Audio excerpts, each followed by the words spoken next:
Túlia. Meu boa tarde aí para todos e todas. Hoje é dia 28 de agosto de 2012, terça-feira. O verbete é de número 2400. Ele tem 6 páginas, 47 elogias e 22 máximos. Eu destaco aí a divisão do detalhismo, que tem 15 máximos. O tema é temperamento instável.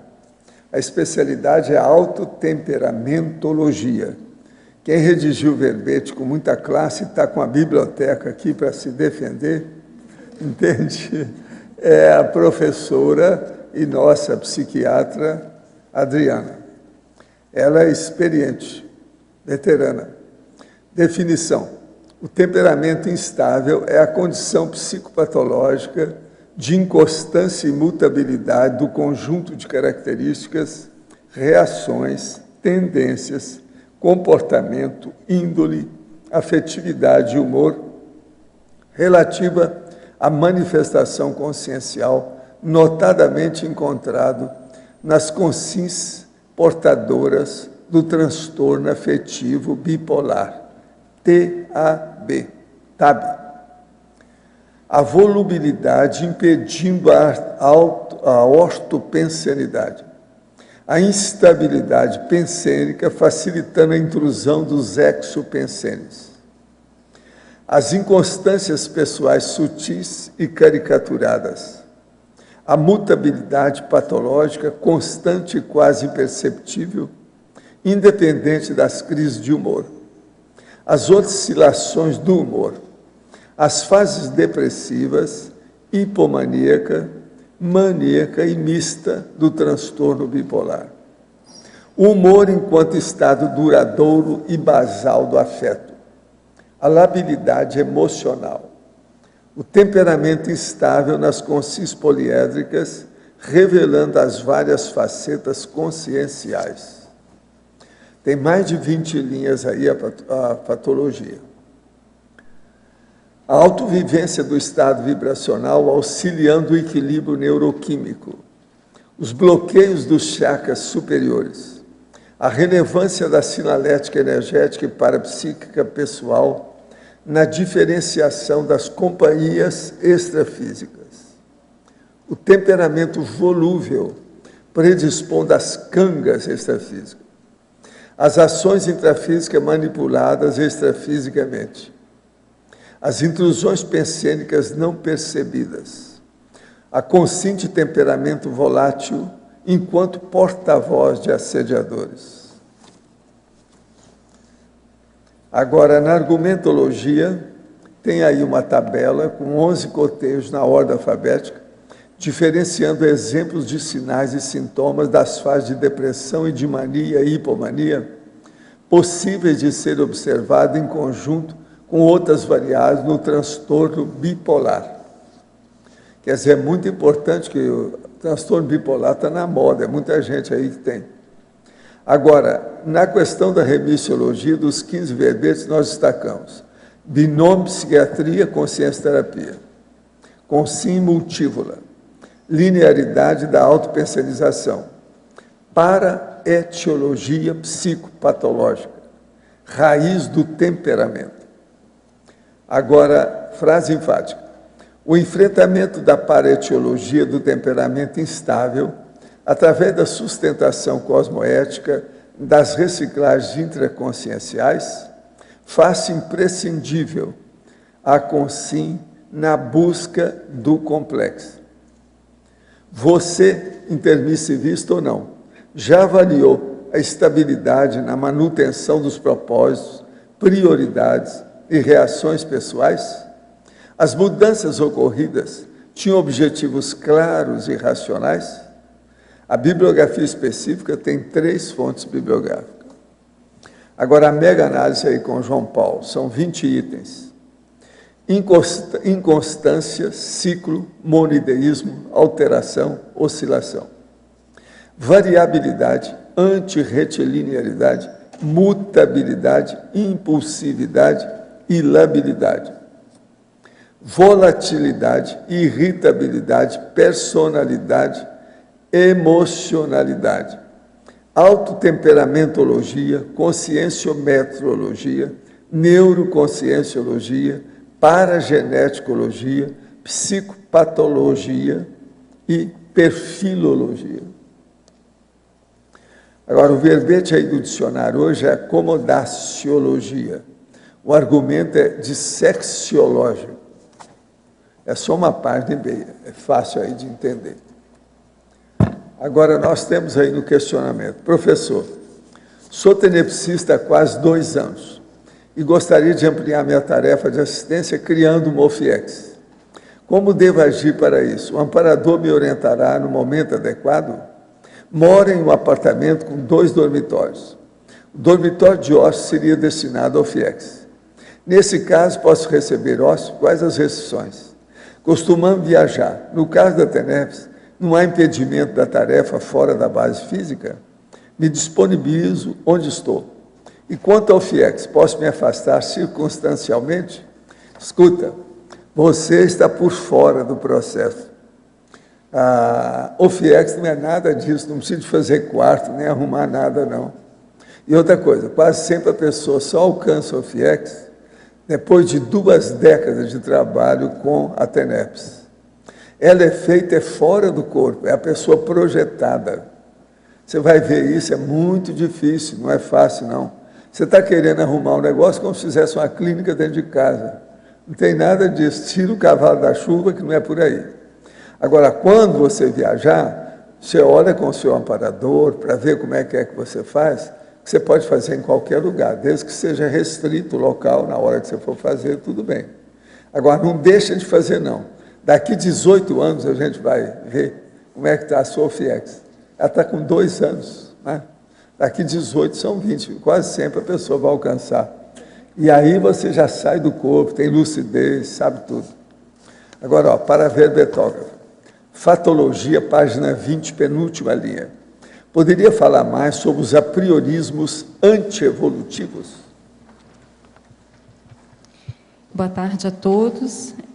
Aqui na página 20, né, finalzinho da penúltima linha. Da penúltima linha, né, os apriorismos antievolutivos.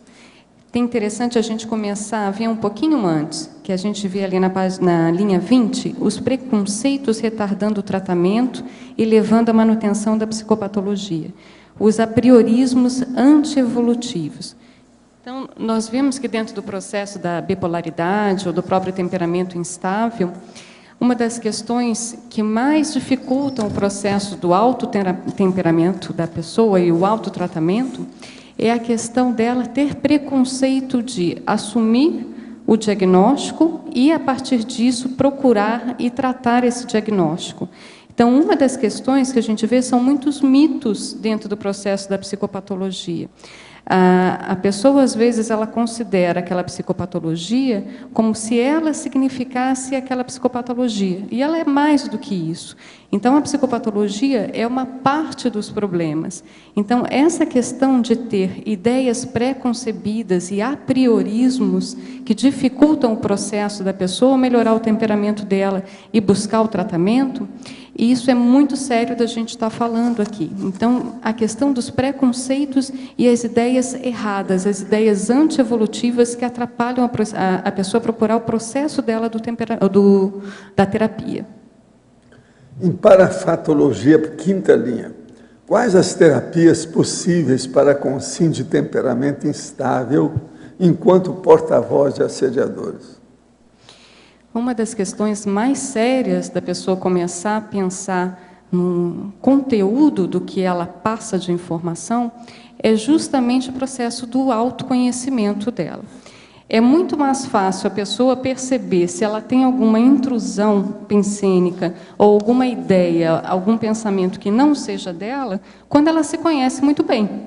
Então, para isso, existem algumas questões. O processo da autocognição, ela entender como é que ela pensa, como é que ela funciona, qual é o conteúdo das ideias dela. Com isso, é muito mais perceptível ela entender quando vem uma ideia que não condiz com a normalidade dos pensamentos dela. Muitas vezes a pessoa acaba se alterando numa discussão ou numa argumentação mais quente, né? E ela acaba, às vezes, partindo para o confronto pessoal. Muitas vezes fazendo o quê? Sendo porta-voz de assediadores daquela pessoa com quem ela está debatendo. Então, ela saber o conteúdo, a ideia, a intenção dela, facilita ela saber o que é dela e o que ela está sendo porta-voz de assediador. Em tecnologia, página 20, última linha. Poderia nos detalhar as técnicas de paraprofilaxia na evitação de recaída dos episódios de humor? Esse é um dos pontos bem sérios na questão da gente pensar na remissão do processo do temperamento instável e da bipolaridade. Muitas vezes, a pessoa, quando ela melhora a cognição dela e ela começa a perceber mais os momentos que ela se instabiliza, é preciso que ela entenda um pouco, às vezes, a aura desse processo. O que seria essa aura? Às vezes, algumas maneiras que ela começa a perceber que está diferente nela.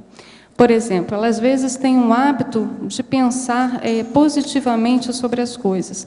E aí um dia ela acorda e ela vê que ela está mais negativa. O processo dela, ela começa a perceber que ela vê as coisas de forma mais pessimista, mais negativa. Mudou a forma de consideração dela pelos objetos, pelas pessoas, enfim.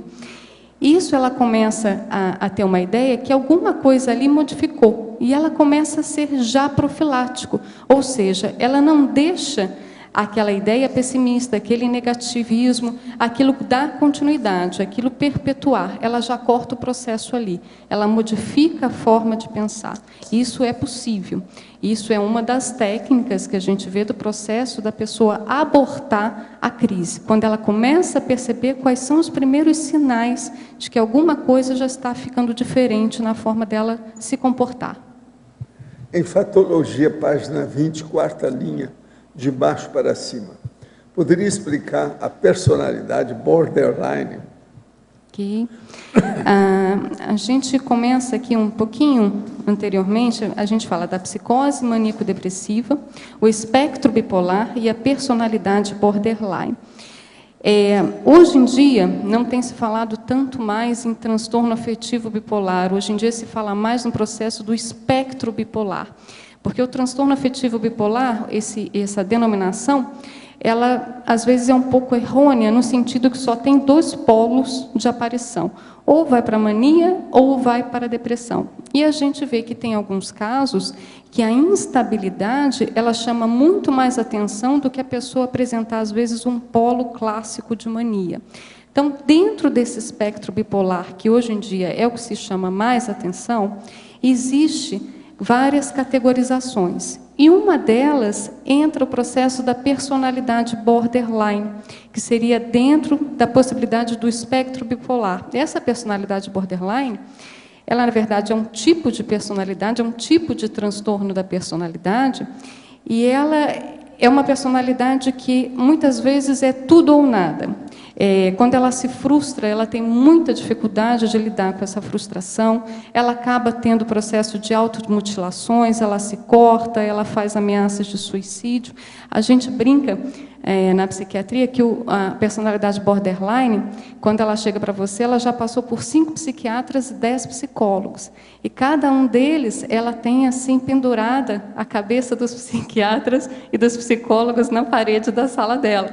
Porque, geralmente, tem algumas situações que ela não consegue ser atendida da forma que ela é. E aí ela vai cortando as cabeças. Né? Agora, em parafatologia, segunda linha de baixo para cima, poderia ampliar a possibilidade de limitação à prática da TENEPS? Vamos pensar o seguinte, quando a gente está falando de temperamento instável, a gente está dizendo que tanto a forma de se comportar, no voluntariado, no dia a dia, profissionalmente, a própria produtividade da pessoa, ela pode se tornar instável.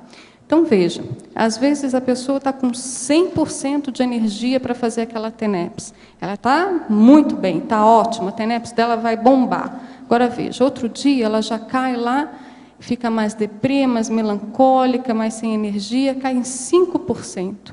Então, essa instabilização do modo dela de ser e a tendência dela de agir, e a própria fisiologia dela é modificada, isso, às vezes, pode dificultar o trabalho ombro a ombro com os amparadores.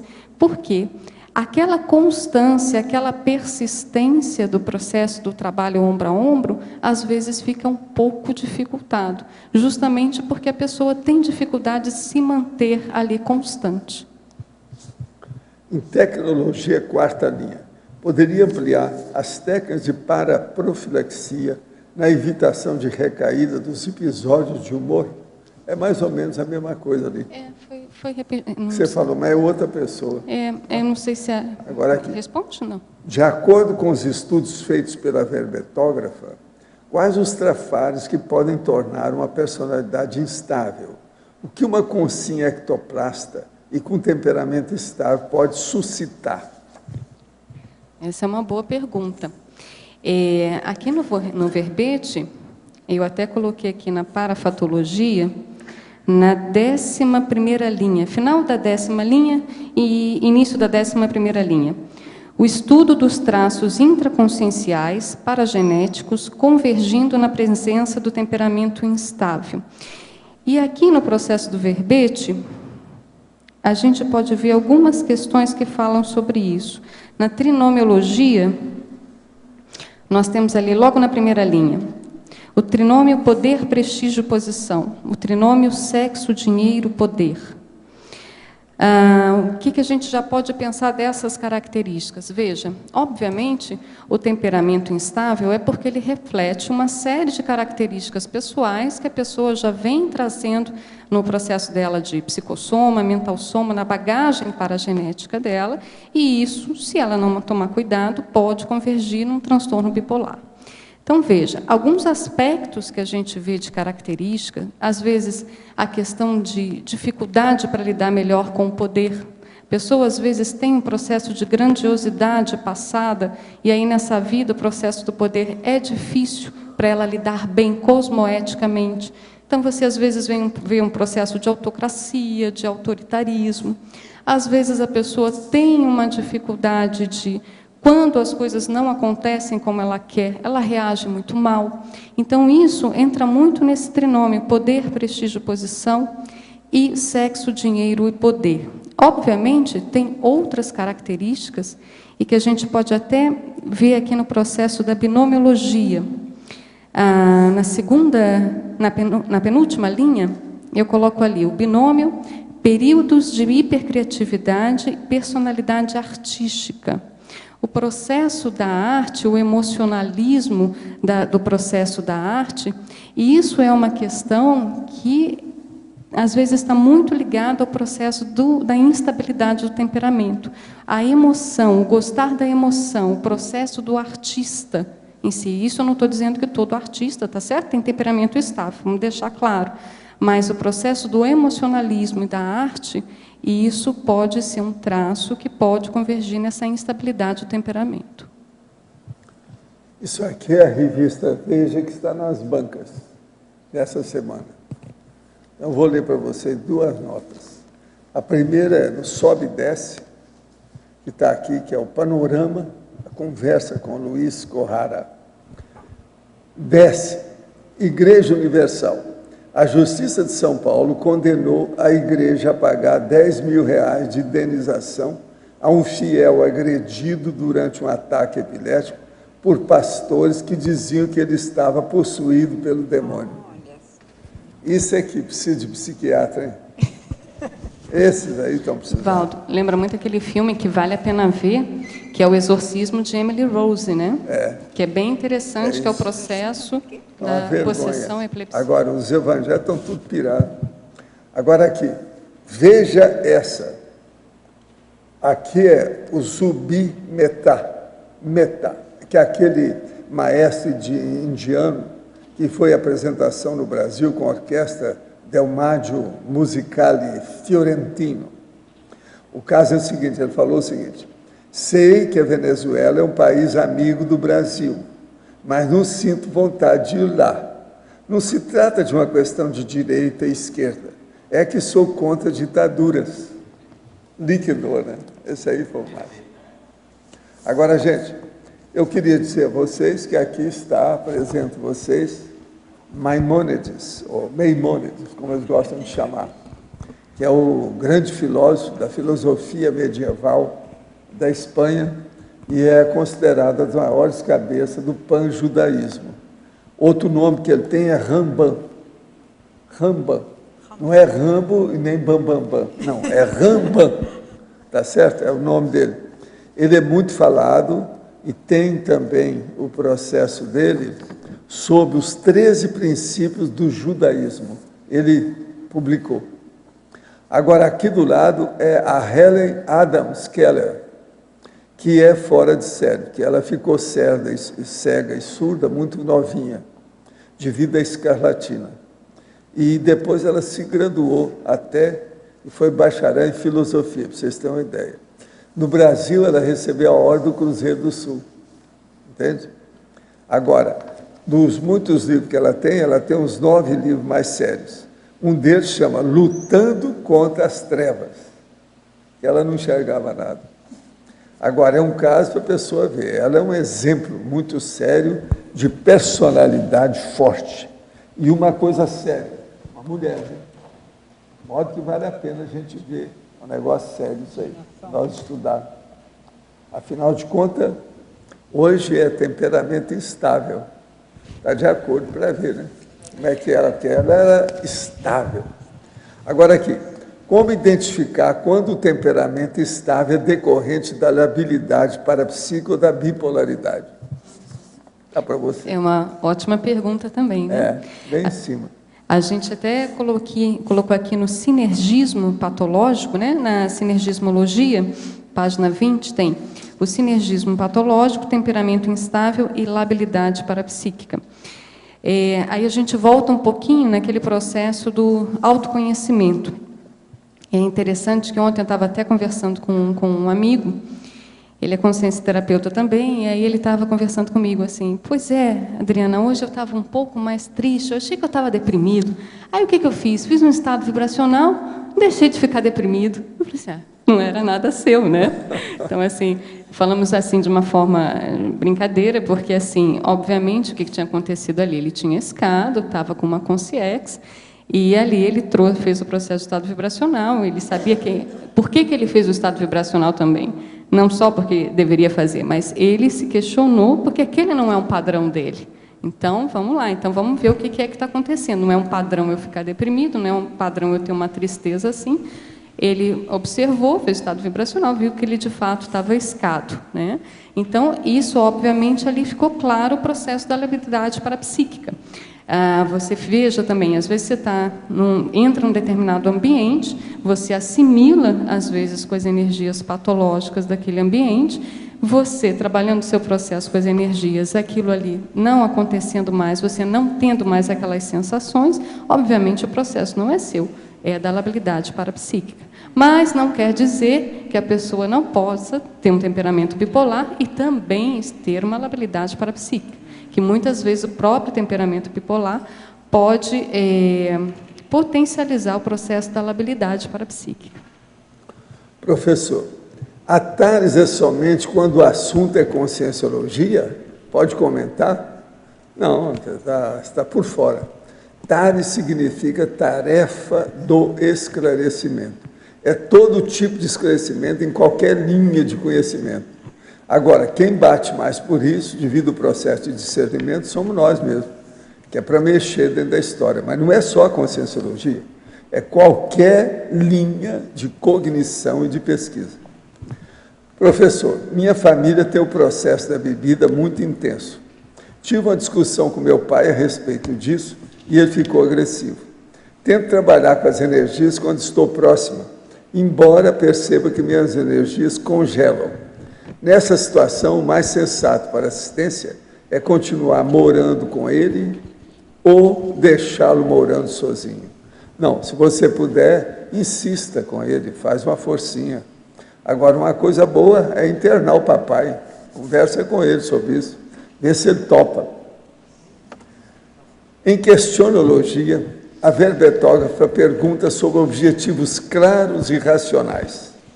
qual é a definição de racionalidade e os critérios de veracidade que utilizou como referência?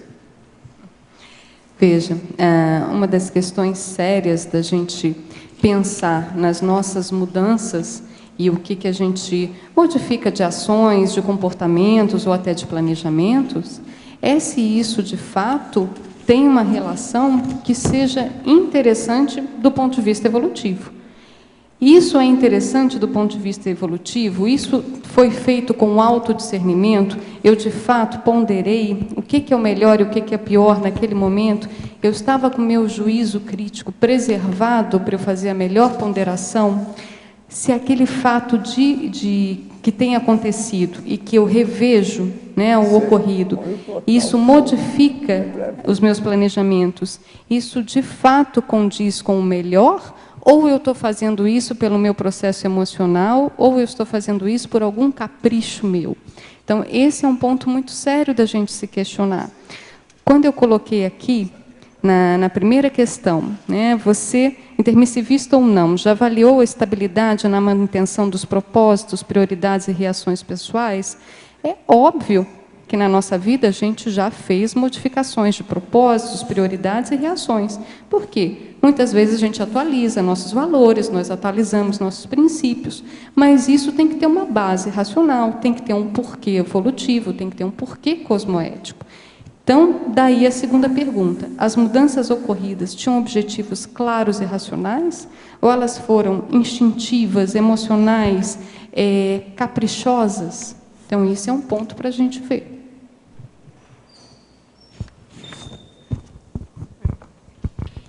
Oi, Adriana, na página 19, fatologia, na primeira linha, as inconstâncias pessoais, sutis e caricaturadas. Poderia ampliar o que você quer dizer com isso? O que acontece? Tem determinadas formas de atuação, às vezes de mudanças, que elas são tão sutis, e isso acontece no dia a dia da pessoa, que ela nem nota que ela mudou.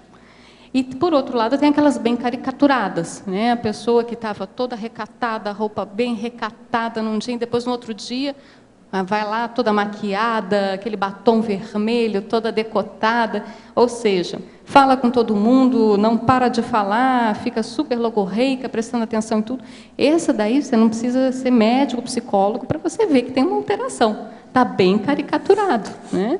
Agora, por outro lado, você tem aquelas sutilezas. Pessoa, você vê que às vezes ela fala com você sobre determinado assunto, ela tem um posicionamento, depois ela muda. Ela se cansa das coisas.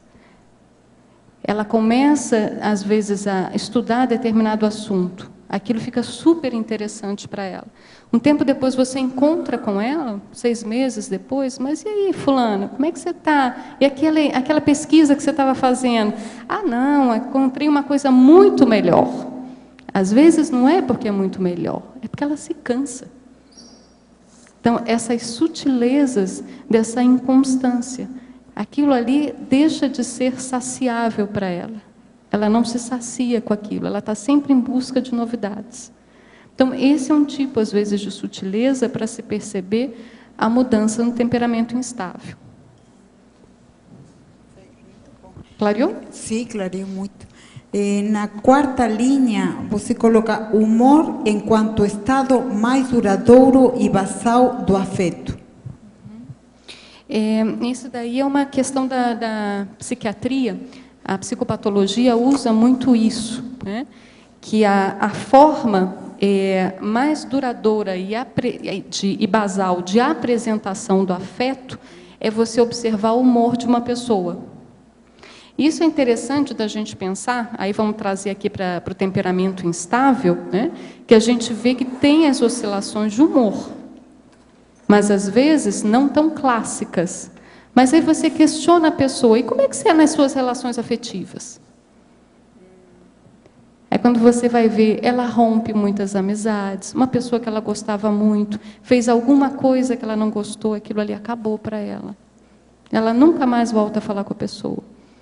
Então, esse processo da afetividade, muito ligado ao humor, é uma questão bem interessante para a gente estudar mais os processos da inconstância, da instabilidade.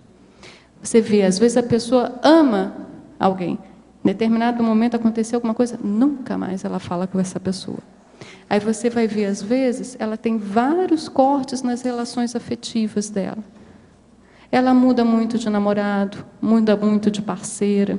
Isso não quer dizer que todo mundo que tenha temperamento estável seja assim, ok? Isso são algumas áreas para a gente estar avaliando num todo. Então, às vezes, o processo da afetividade, você vê que às vezes ela está comprometida ali. E é uma questão séria da gente pensar, uma vez que a gente está aqui dentro do processo de maturidade do psicossoma. Então, todos nós temos que estar mais atentos a esse processo da afetividade. Muito obrigada.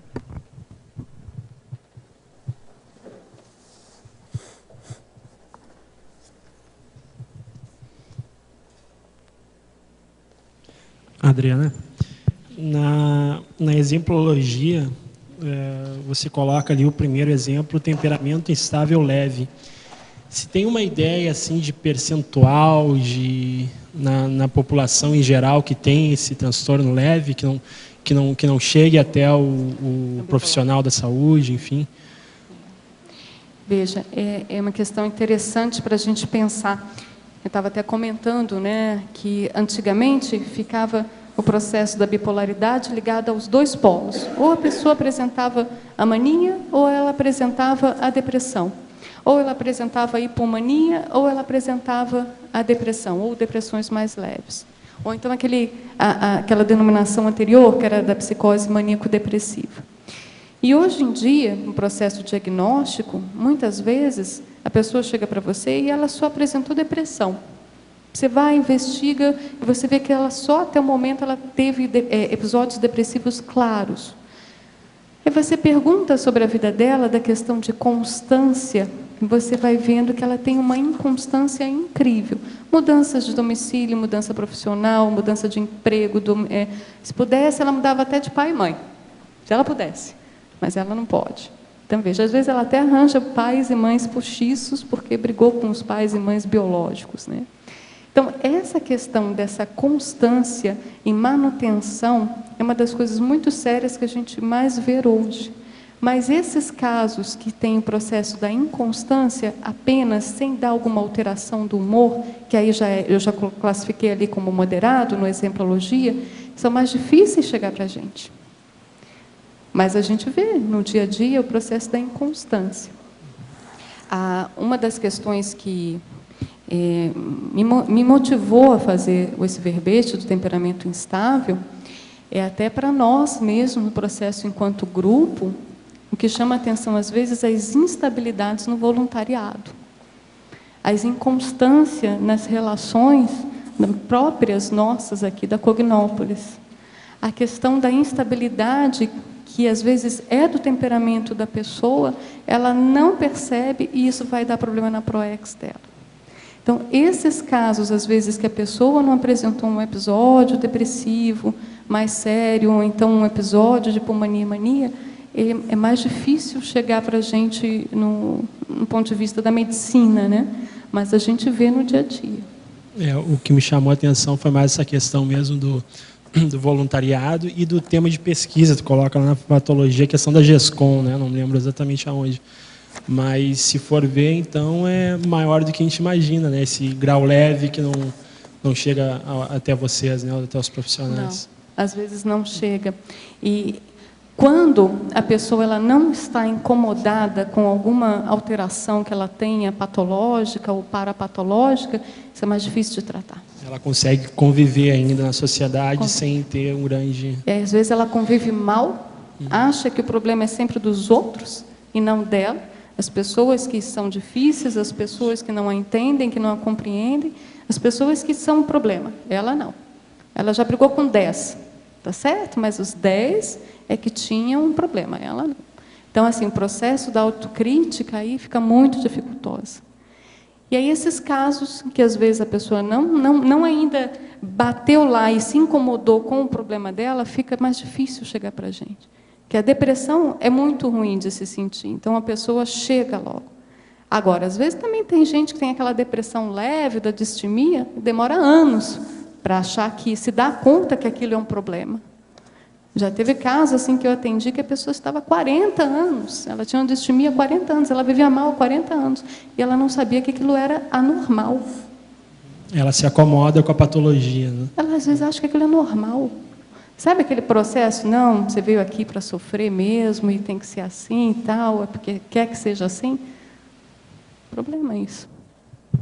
Em ciclologia, segunda linha, poderia aprofundar o ciclo de episódios mistos?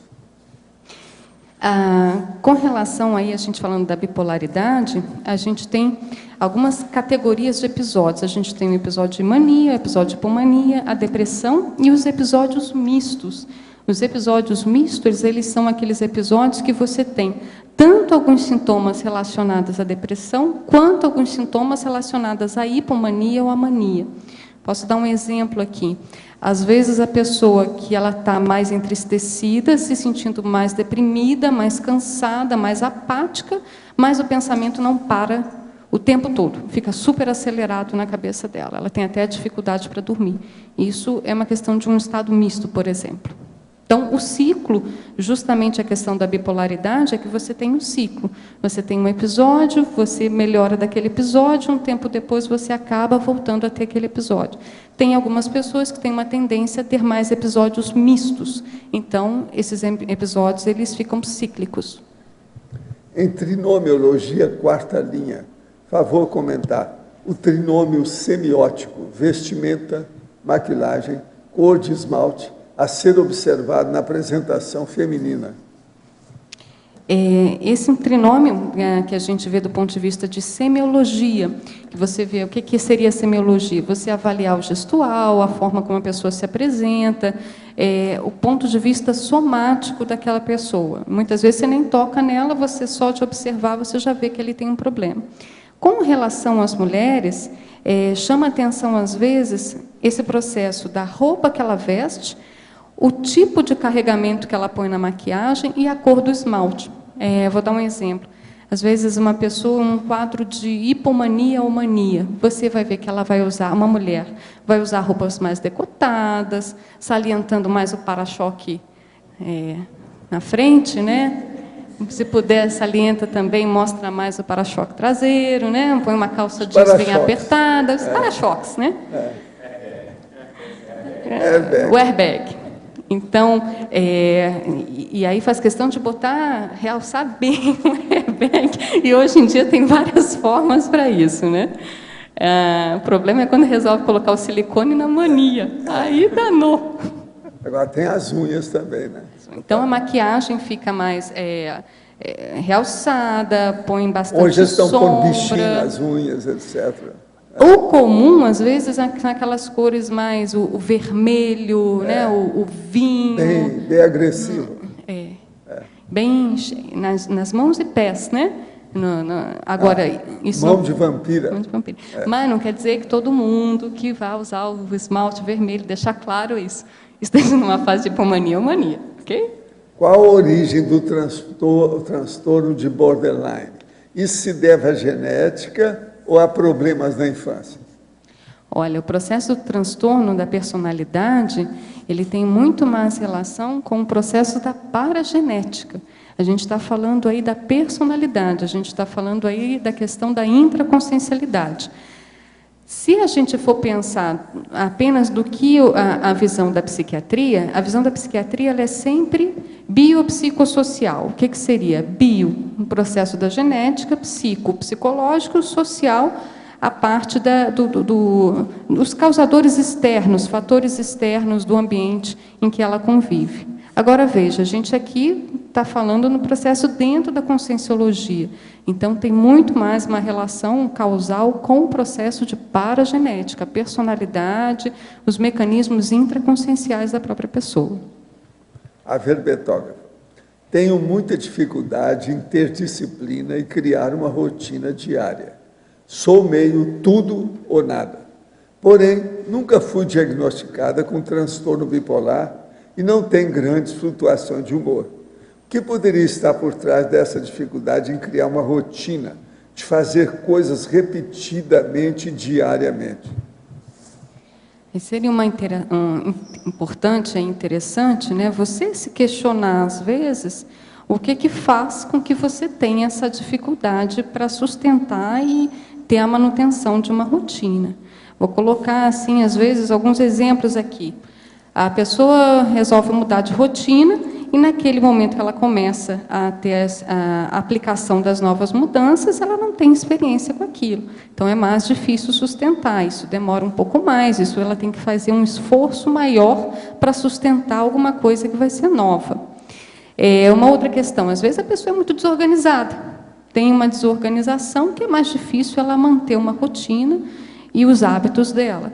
Agora, tem que ver aí no seu caso, né, minha sugestão para você, é o que faz com que você tenha dificuldade de ter uma manutenção. É a busca pelo novo, se cansa do que faz, é desorganizada, ou é uma mudança que você está fazendo que aí você ainda está inexperiente? Vale a pena você olhar com calma, dissecar bem aí essas questões. Às vezes, se você pode precisar aí de alguma ajuda, vale a pena vir aqui, que tenha com Sincobaia, da Conscius, tenha consciencioterapia na OIC. Se você achar que ficou difícil, você, por si só, você tem esse entendimento, vem aqui, a gente procura ajudar. Neste momento, estou dando prioridade ao meu enfrentamento, uma vez que tenho imaturidades a tratar. Uma delas é a minha falta de autoestima. Ofendo-me facilmente com certas coisas que me dizem. Comecei a notar que depois das 22 horas, fico com um temperamento instável, sem paciência, com os filhos, e sinto que necessito de silêncio. Isso pode ser assédio? Como podemos fazer a distinção entre assédio e uma necessidade de estar sozinha? Você colocou uma coisa anteriormente, antes de finalizar, que era justamente quando você fica ofendido, né, e fala da sua baixa autoestima. Tem que ver se é baixa autoestima ou se é orgulho, né? Porque às vezes a pessoa se sente tão ofendida que isso tem a ver com o processo dela de orgulho. Agora, outra questão que você colocou no final do dia, que você fica mais impaciente, mais irritado, tem que ver como é que está a sua carga horária de sono. Seu trabalho, como é que é? Você gosta do que você faz? Trabalha 12 horas por dia, sem descanso? Chega em casa, você só quer saber de relaxar, tomar seu banho, comer e dormir, e você tem aí os filhos que você tem que dar atenção? Tem que ver, tem que ponderar. Ela mora em Portugal. É de Portugal? Então, tem que ponderar como é que é a sua rotina. Muitas vezes o processo da impaciência, irritabilidade, pode ser hormonal. Pode ser fisiológico, pelo processo do sono, do cansaço, alimentação. Tem que ver. Às vezes está com fome. Tem gente que fica brava porque está com fome.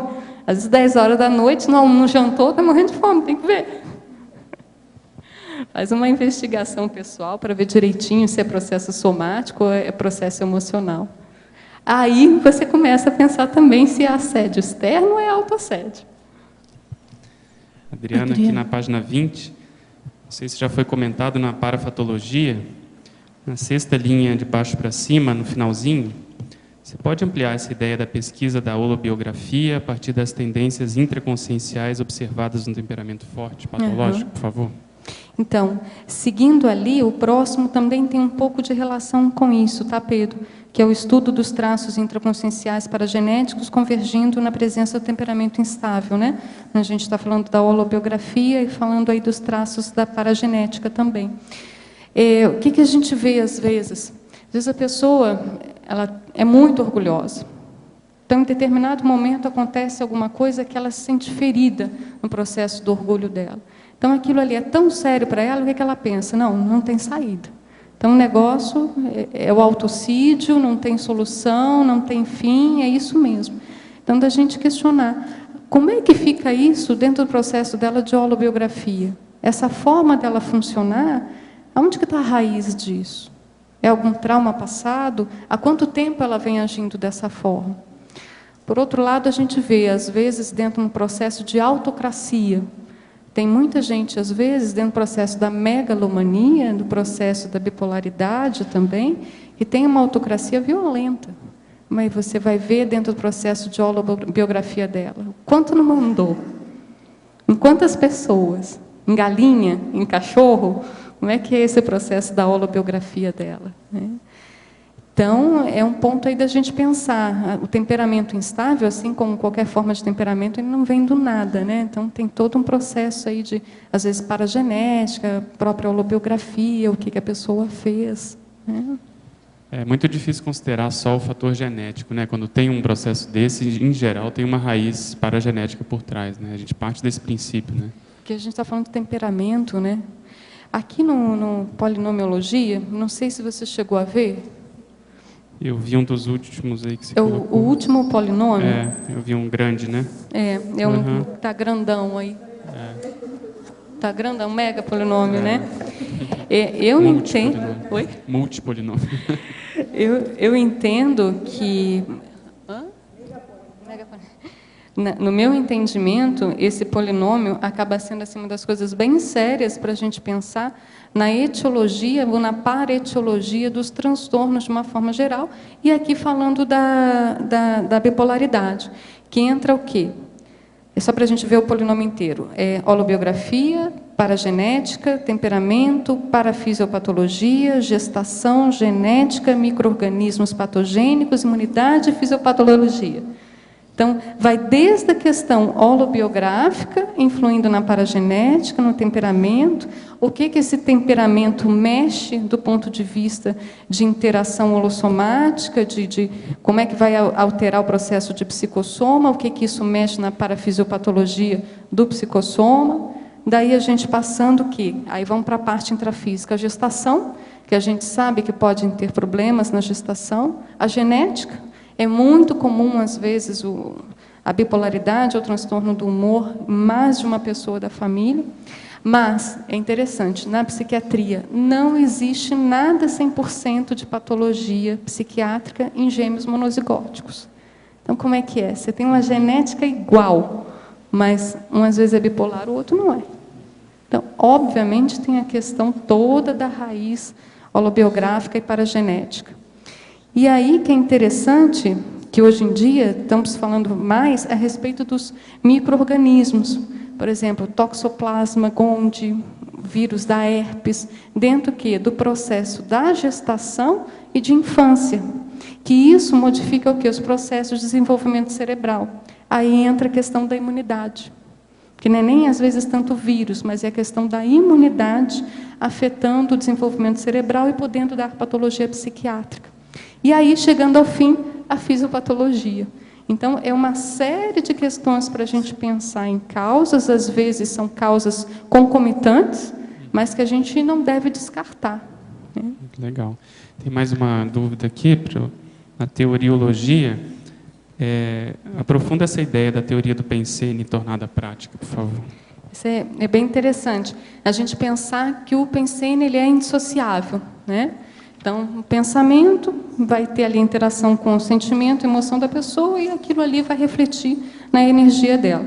Então, você pegando lá na bipolaridade, aí vamos pegar os dois polos. Deprimido. A ideia pensênica dele, ele entra no processo de autovitimização, entra no processo ali do sofrimento, fica com aquela ideia fixa, obviamente aquilo mexendo psicossomaticamente com ele, você vai ver, ele vai começar a ter uns bloqueios. E ali o que acontece? A energia toda murcha, fica para baixo, e você vê todos os bloqueios ali em cardiochakra, laringochakra, obviamente os chakras superiores. Por outro lado, aí depois a gente pensa na mania. A pessoa fica super mega, ela pode tudo, ela sabe tudo. Aquilo ali, às vezes, quando contrariada dentro do pensamento dela, psicossomaticamente, ela pode ficar irritada, agressiva. E ali é interessante que essa energia, é claro, a pessoa fica cheia de energia, expande, mas você vai ver a energia está toda desorganizada. Né? Então, ali a gente vê, claro, a diferença da mania, depressão, dentro do processo do Pensene. Adriana,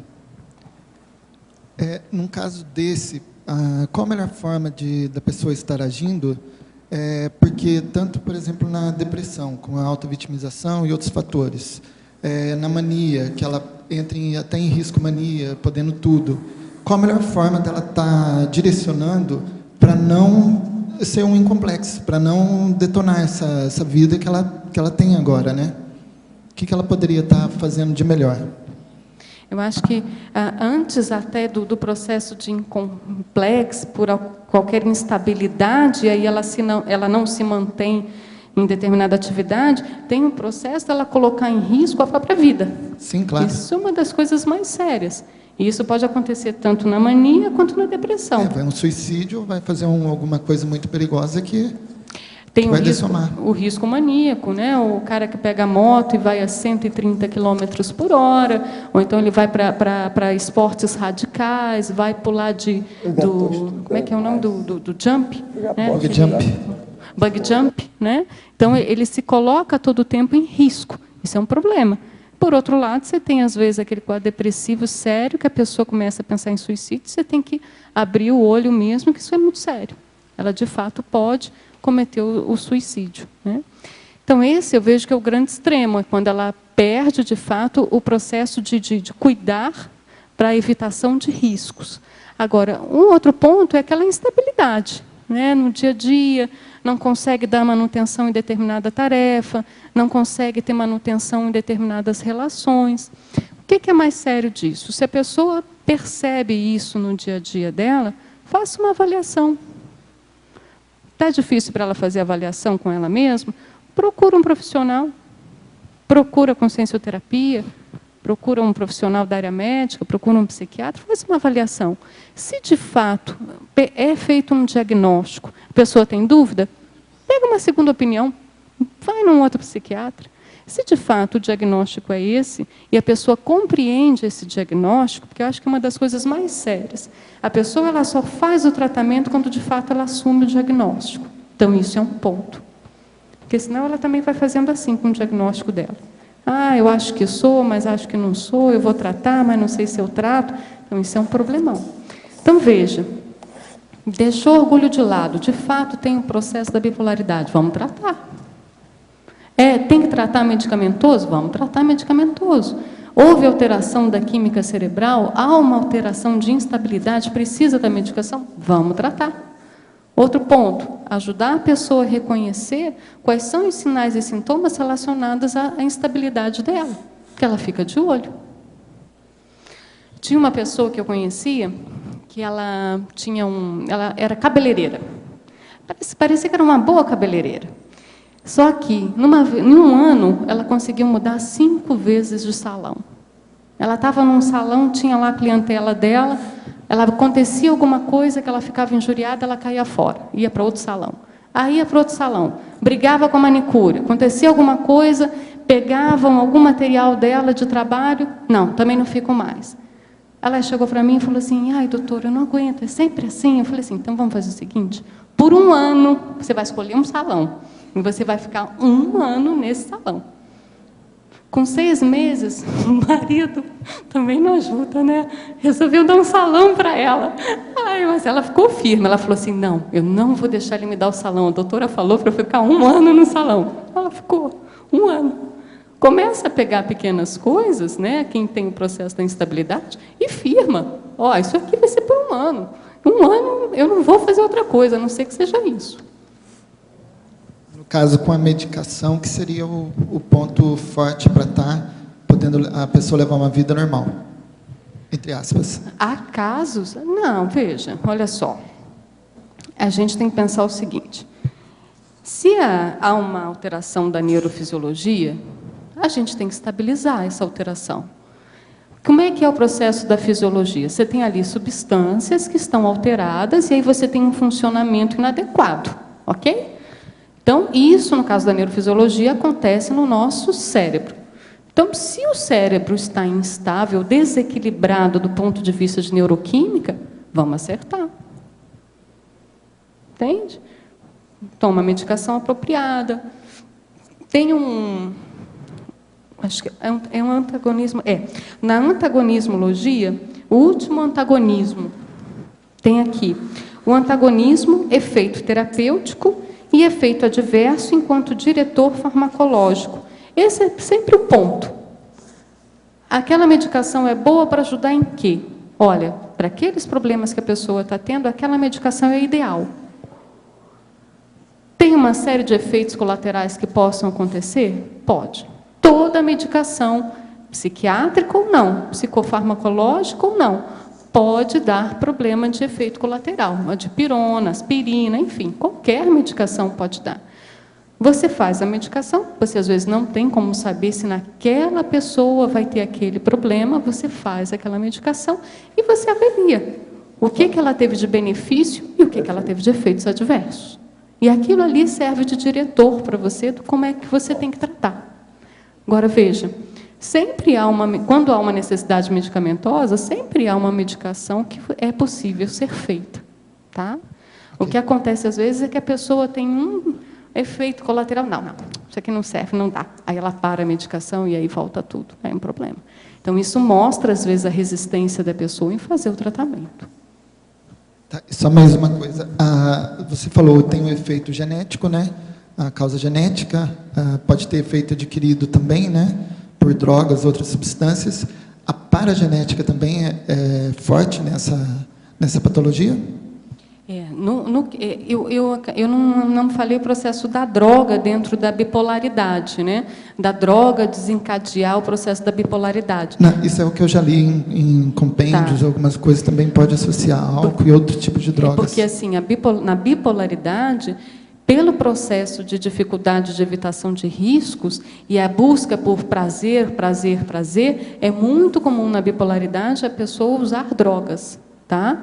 Ela ir na busca pela droga, mas não que seja a droga que levou à bipolaridade. Às vezes, o uso da droga foi o gatilho. Foi a primeira vez que ali desencadeou o processo, justamente porque alterou mais ainda a química cerebral. Com relação ao que eu falei da paragenética, eu acho isso fundamental a gente fazer essa pesquisa. A gente está vendo cada vez mais, não só dentro do processo da conscienciologia, e dentro da própria psiquiatria mesmo, a questão do temperamento. Cada vez mais se falando temperamento. A psiquiatria ela vai dizer, não, temperamento é um processo genético. A gente vai mais do que isso. A gente vai buscar o processo do temperamento que, lá atrás, quais são as causas. Tem um verbete do professor Valdo, que eu até coloquei na remissiologia, que é raiz do temperamento. É super sério esse verbete, raiz do temperamento. Nesse verbete, o professor Valdo ele até discrimina ali algumas variáveis para a pessoa avaliar o processo do temperamento dela. Ele fala ali da questão da autopensenidade, da emocionalidade, da atividade, da sociabilidade, da reatividade, a perceptibilidade dela. Então, ali tem alguns itens para a pessoa se questionar e entender mais do temperamento dela. Então, assim, é difícil a gente aqui considerar que temperamento ele é um processo apenas genético. Okay? Tem um livro, que eu até trouxe aqui, que a gente até, às vezes, passa para algumas pessoas. Ele é um livro bem famoso dentro da psiquiatria. Né? Ela tem. Deixa eu botar aqui. Isso. A capa atual não é mais essa, não. Mas ele se chama Temperamento Forte e Bipolaridade. É do Diogo Lara. Então, assim, o Diogo Lara, ele estuda um pouco o processo de temperamentos, tipos de temperamentos. Ele tem até uma linha classificatória de temperamentos que não está nesse livro, mas que ele já publicou, e que dentro da questão desse livro é uma das questões de você avaliar não só o processo dos episódios dentro da bipolaridade, mas você está avaliando o quê? O temperamento. Obviamente, ele acaba classificando o temperamento como uma questão genética, da ordem genética, né? Mas, enfim, a gente extrapola isso. Tá? Tem um verbete também do dicionário, do DAC, acho que eu não vou me lembrar qual que é o título agora, mas o professor Valdo ele coloca da antepenúltima coisa a se mudar na consciência, a penúltima e a última. Qual que é, professor, o título desse? Tem que ver lá, eu escrevi isso mais de uma vez. A última é o paracérebro. A antepenúltima a mudar seria a priorismose, a penúltima, o temperamento, e a última, o paracérebro. O paracérebro é a última coisa. Então, a gente pensar do ponto de vista ali do temperamento, é vidas e vidas, né? Mas o que é o mais sério disso? É que a gente pode mudar aqui agora. O primeiro passo, a gente é posicionar e começar a fazer. Teve uma pessoa que me falou o seguinte: poxa, mas é patológico, né, o processo do temperamento instável e da bipolaridade. Mas tem uma coisa que é muito positiva, só depende da pessoa. Ela pode definir mudar, querer mudar e começar a fazer força mudar. Então, isso é muito sério. Adriana, agora, pensando em como a pessoa interpreta o próprio comportamento, uma pessoa de temperamento instável pode achar que, nos seus picos, ela está usando de um histrionismo positivo? Pode. Ela pode achar ali que, às vezes, as características dela pessoais, que às vezes são patológicas, que ali ela é a rainha da cocada preta. Sabe? Aí eu até coloquei aqui a tecnologia, na penúltima linha, a técnica da impactoterapia cosmoética, né? que é a destruição cosmoética. Muitas vezes a pessoa ali, ela tem uma autocracia, um autoritarismo e um controle, e que ela acha que é isso mesmo, ela é mandona, ela acha que é isso mesmo. Estou colocando essas características, que são às vezes algumas características que a gente vê dentro do processo da bipolaridade. Então, ela entra naquela autocracia, aquilo tem que ser daquela forma e tal, ela tem uns rompantes, ela chega a ser até agressiva. Ela pode ser até, às vezes, agressiva fisicamente. Agressiva verbalmente várias vezes. Entende? E ela acha que é isso mesmo. Que ela está ali, ela está mostrando, botando o dedo no nariz, anticosmoeticamente com uma pessoa, e aqui ela acha que aquilo ali está certo. De repente, ela se toca que aquilo ali, puxa, aquilo era um traço meu que podia convergir para a bipolaridade. Aí entra o processo da impactoterapia destrutiva. Como ficam as energias exteriorizadas por uma consim com temperamento instável? Como lidar com adolescentes e jovens que apresentam temperamento instável? Essa primeira pergunta até respondemos um pouco ali com a questão do Pedro, né, que foi a teoria, em teoriologia, a teoria do Pensene tornada prática na psicopatologia bipolar. Às vezes a pessoa num quadro de mania está lá cheio de energia, apesar da energia toda desorganizada, mas está lá cheio de energia, ampliada, e às vezes num outro processo da depressão, está lá todo desenergizado, todo cansado, sem energia, apático. Tinha um final que não... O adolescente... Como lidar com adolescentes e jovens que apresentam temperamento instável? Tem que ver se é imaturidade, se é inexperiência. O adolescente ele está em desenvolvimento cerebral, então, às vezes, não vai esperar que ele vá sustentar muito tempo, às vezes, o mesmo propósito. Tem um processo da inexperiência que a gente não pode deixar de considerar. Não quer dizer que a pessoa seja aí de um temperamento instável patológico, né? Professor, como posso medir a quantidade de energia vital disponível em mim?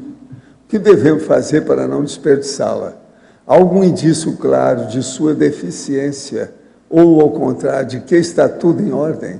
Há sempre indício, mas a pessoa ela tem que estudar como é que faz o estado vibracional, como é que faz assimilação e desassimilação. Para isso é que nós temos curso. No Recife, às vezes, o Instituto também dá curso. Precisa saber quando é que tem, para ver as dinâmicas de parapsiquismo e o processo de energia. Para você estudar assim, desassim, e o problema do EV, para ver o nível da sua vivência com as ICs, as energias conscienciais. No DAC, em Ressexologia, poderia explicar a frase: o frio faz a paraperceptividade funcionar melhor.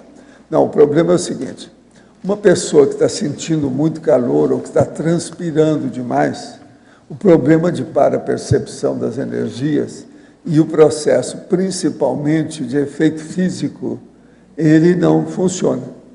Ele não funciona bem. A fisiologia aí atrapalha a parafisiologia que envolve os parafenômenos.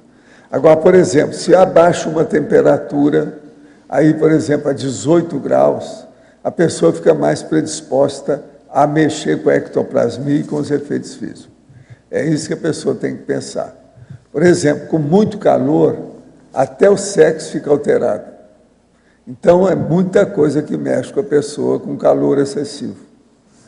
De modo que é preciso de examinar com calminha.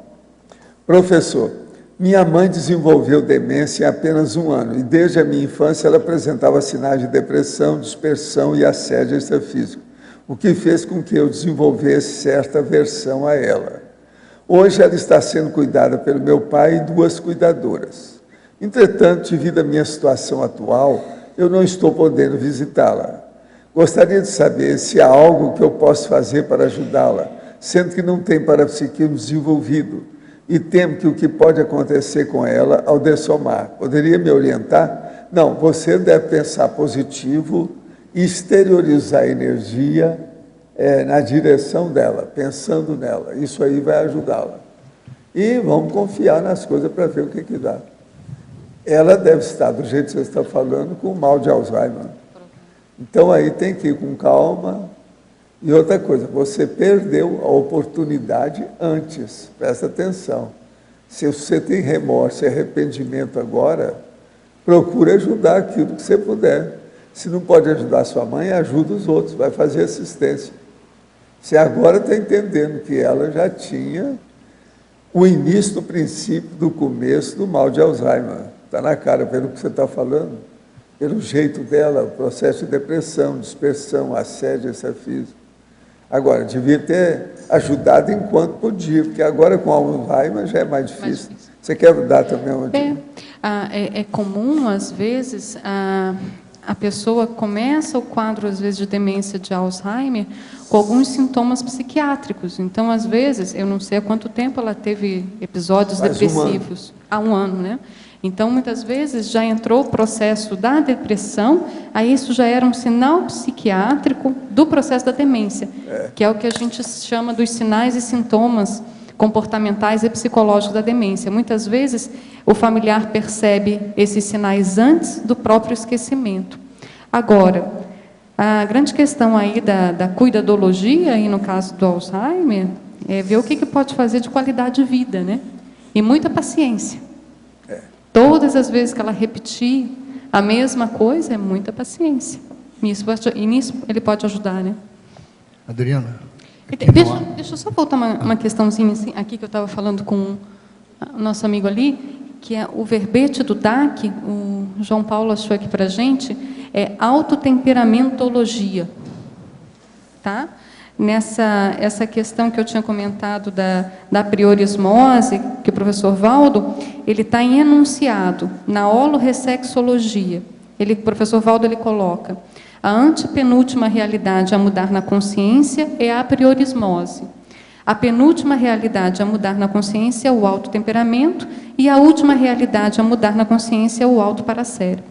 Vale a pena dar uma olhada, que aí tem até um outro momento que ele coloca ali, gargalo e temperamento andam juntos.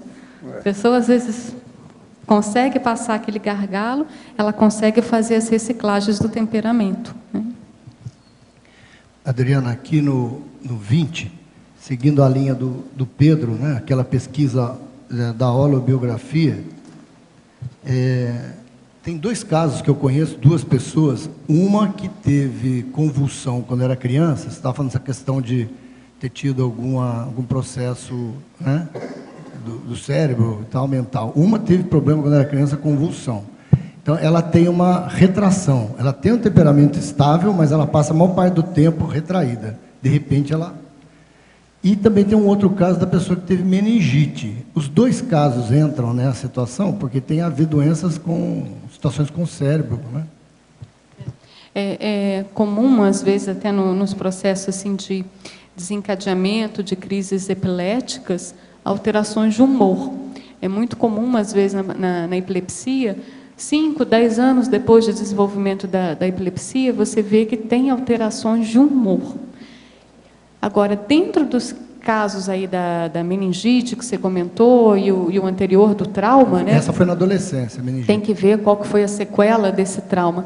Porque, veja, cérebro ainda é o órgão mais difícil da gente conseguir estudar dentro do processo do que a gente tem hoje em dia, né? Talvez com a nanotecnologia, os estudos cada vez maiores aí de neuroimagem funcional, isso possa estar dando para a gente mais credibilidade da gente saber como é que é esse funcionamento. Porque, veja, você tem bilhões de neurônios, você tem bilhões, trilhões de sinapses, né, que são os mais sérios. O que um trauma pode levar nessa funcionalidade dessa sinapse? Então, isso tem que ser investigado e a gente não tem hoje em dia resposta da neurociência. A não ser quando já é uma lesão que você vê em ressonância magnética, que obviamente vai afetar ali o processo da neurofuncionalidade, né?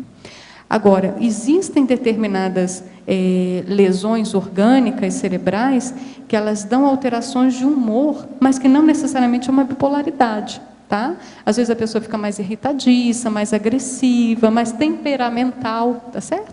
Mas não necessariamente é um temperamento instável. Agora, tem que ver se a pessoa, às vezes, não consegue dar conta de manutenção e sustentação, porque a cognição está falha, né? Nos dois casos, você disse? É. E aí existe uma tendência, eu não estou dizendo geral, mas existe uma tendência de procurar o médico, o neurologista, né? E quebrar um pouco os paradigmas, quem procura psiquiatra está louco, está doido, né? Essa questão existe, muita gente, né? Fulano está tratando com psiquiatra. Há um tempo atrás, por exemplo, uns 20 anos atrás, eu levei meus filhos num psicólogo. O pessoal já falava, por quê? Seus filhos têm problema? Isso há 20 anos atrás. Esse paradigma do psicólogo isso melhorou bem agora, é uma coisa mais corriqueira. Mas o psiquiatra, a gente ainda sente que tem essa questão, fulano está indo ao psiquiatra. Já fica aquela coisa de dizer que está com um problema, está endoidando, alguma coisa. Não tem nada a ver, você está falando um negócio interessante. Você vai ver uma questão que pode ter desencadeado uma postura, uma situação de hoje, que pode ser consertada, às vezes, com um medicamento, com uma mudança de atitude, da casa daquela moça que você falou lá, do salão. Não tem nada a ver com a situação mais grave ou mais patológica, né? É interessante a gente ver assim, o processo do preconceito. E, de fato, eu concordo com você. Ainda tem muito preconceito da pessoa ir ao psiquiatra, o preconceito com o psiquiatra, o preconceito com a psiquiatria. Isso é muito comum ainda. E, olha, das pessoas muito menos ignorantes do que você espera encontrar. Eu não sou daqui de Foz, eu sou do Rio. No Rio de Janeiro, por incrível que pareça, com relação a Foz, tinha um preconceito muito maior. No Rio, as pessoas iam muito mais ao neurologista, porque era um processo neurológico, do que o psiquiatra. Aqui, em Foz, existe o preconceito, sim. Ainda vão a neuro, vão a clínicos. E, assim, se estiver bem tratado, está tudo certo. O problema é quando está maltratado, que aí, quando chega para você, a situação já ficou mais grave. Agora, tem determinadas situações que eu penso que o próprio clínico pode estar tratando, sim. Aqui em Foz, a gente tem um programa de saúde da família, que a gente vê que tem vários casos de depressão, casos mais leves, que, da mesma forma como você vai tratar, às vezes, uma hipertensão arterial, casos mais leves, que o clínico pode fazer esse manejo, sem ter que encaminhar para um especialista, entende? Agora, muitas vezes, há necessidade, sim, casos mais moderados, casos que são mais complexos, ou até uma avaliação para ver se está sendo bem tratado. Aí vale a pena você ir num especialista, sim. Mas eu já trabalhei aqui na parte de saúde mental de Foz, e uma das coisas que a gente tentava era justamente buscar essa parceria com a atenção de saúde básica, né? Que era justamente a gente ajudar a capacitar os médicos clínicos para que aquela resolução dos casos mais leves, bem mais leves, pudessem ser feitos na saúde básica. E era interessante que a maior dificuldade, às vezes, não era dos pacientes, eram dos médicos, quem queriam caminhar todos os casos da psiquiatria. Então, até uma dificuldade, às vezes, dos médicos de quererem tratar. Dentro do meio tem o isso. Paciente. Por exemplo, se era um paciente de hipertensão, veja, é tudo fisiológico. Hipertensão é um processo vascular. Às vezes ligado à parte cardíaca, às vezes ligado à parte renal. Processo vascular. Você trata. A psiquiatria, a depressão, a bipolaridade, o toque, enfim, é um processo neurofuncional. É soma. A gente não pode esquecer disso.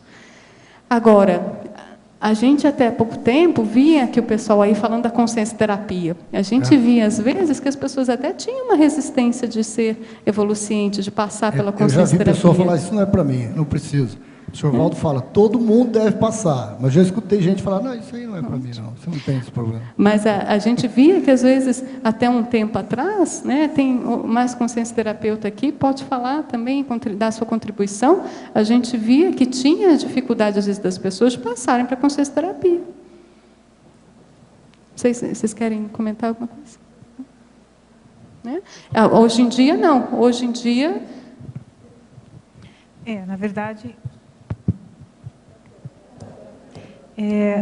é isso mesmo. No começo as pessoas procuravam se esconder, assim, de fazer consciência terapia, né? E hoje todo mundo parece até que inverteu um pouco, né, Adriana? Ficou assim meio, eu estou fazendo consciência terapia, virou meio que o contrário do que era antes. Então acho que isso é uma coisa boa, pelo menos está mudando mais. Então veja, a partir de um princípio que a pessoa tem preconceito com as próprias patologias e parapatologias, né? Que às vezes ela tem determinado processo, ela não está conseguindo enxergar, não está conseguindo ver, não está conseguindo mudar, a consciência terapia vai ajudar. Então, preconceitos existem vários, ignorância existe um monte. Então, o mais sério que eu vejo da gente é cada vez mais tentar clarear, informar e ajudar. É o processo assistencial, né? Tem mais a última linha aqui, se puder expandir, na mesma parafatologia, a última, mas antes disso, Adriana, eu tive um insight aqui, eu lembrei, o professor Walter da época deve lembrar daquele programa Não Faça Humor, Não Faça Guerra, que o Renato Corte Real, junto com o Jô Soares, falava, eu não sou maluco, lembra? Que eram os dois doidos. Mas bem olha, isso aí. Eu sou de uma época, eu lembro que eu era pequena, a minha mãe que me conta isso, porque eu não lembro. Meu negócio com a psiquiatria é muito antigo mesmo, que tinha um programa que era assim, só tem tantã, só tem tantã. Não, mas agora, ó, pior que eu já vi foi na prática. O rapaz chegou no bar, pediu uma cachaça e tomou. Depois chegou na porta, assim, para a rua, com todo mundo passando. Ai, como eu sou mal, eu sou muito mal. Saiu. O que você quer mais do que isso? Agora eu lembrei. Isso aqui é loucura, suave, sob maldade. Eu vi isso. Agora o cara piradão. Total. Bom, Como eu sou mal. Eu não sei se no meu caso é que eu era piradona, mas assim, a minha mãe conta que eu olhava esse programa, lá vem, só tem tantã, e eu ficava lá. Eu ficava toda... Ou era, parece não, só tem tantã. O pessoal foi contaminada pelo programa. Professor, o pessoal mais novo não lembra do quadro. Eu lembrei agora, o Lelé e o da Cuca, lembra? Era o Renato Corte Real e o Jô Soares, os dois de Napoleão, com um cavalinho de madeira. Fala, Lelé, fala da Cuca, os dois. Só completando a última, você pode expandir para mim? A profilaxia da melex através da terapia holossomática e integral à consciência. Então, aí é o reforço da gente pensar, né, da pessoa pensar no problema que ela tem, se posicionar para querer resolver, né?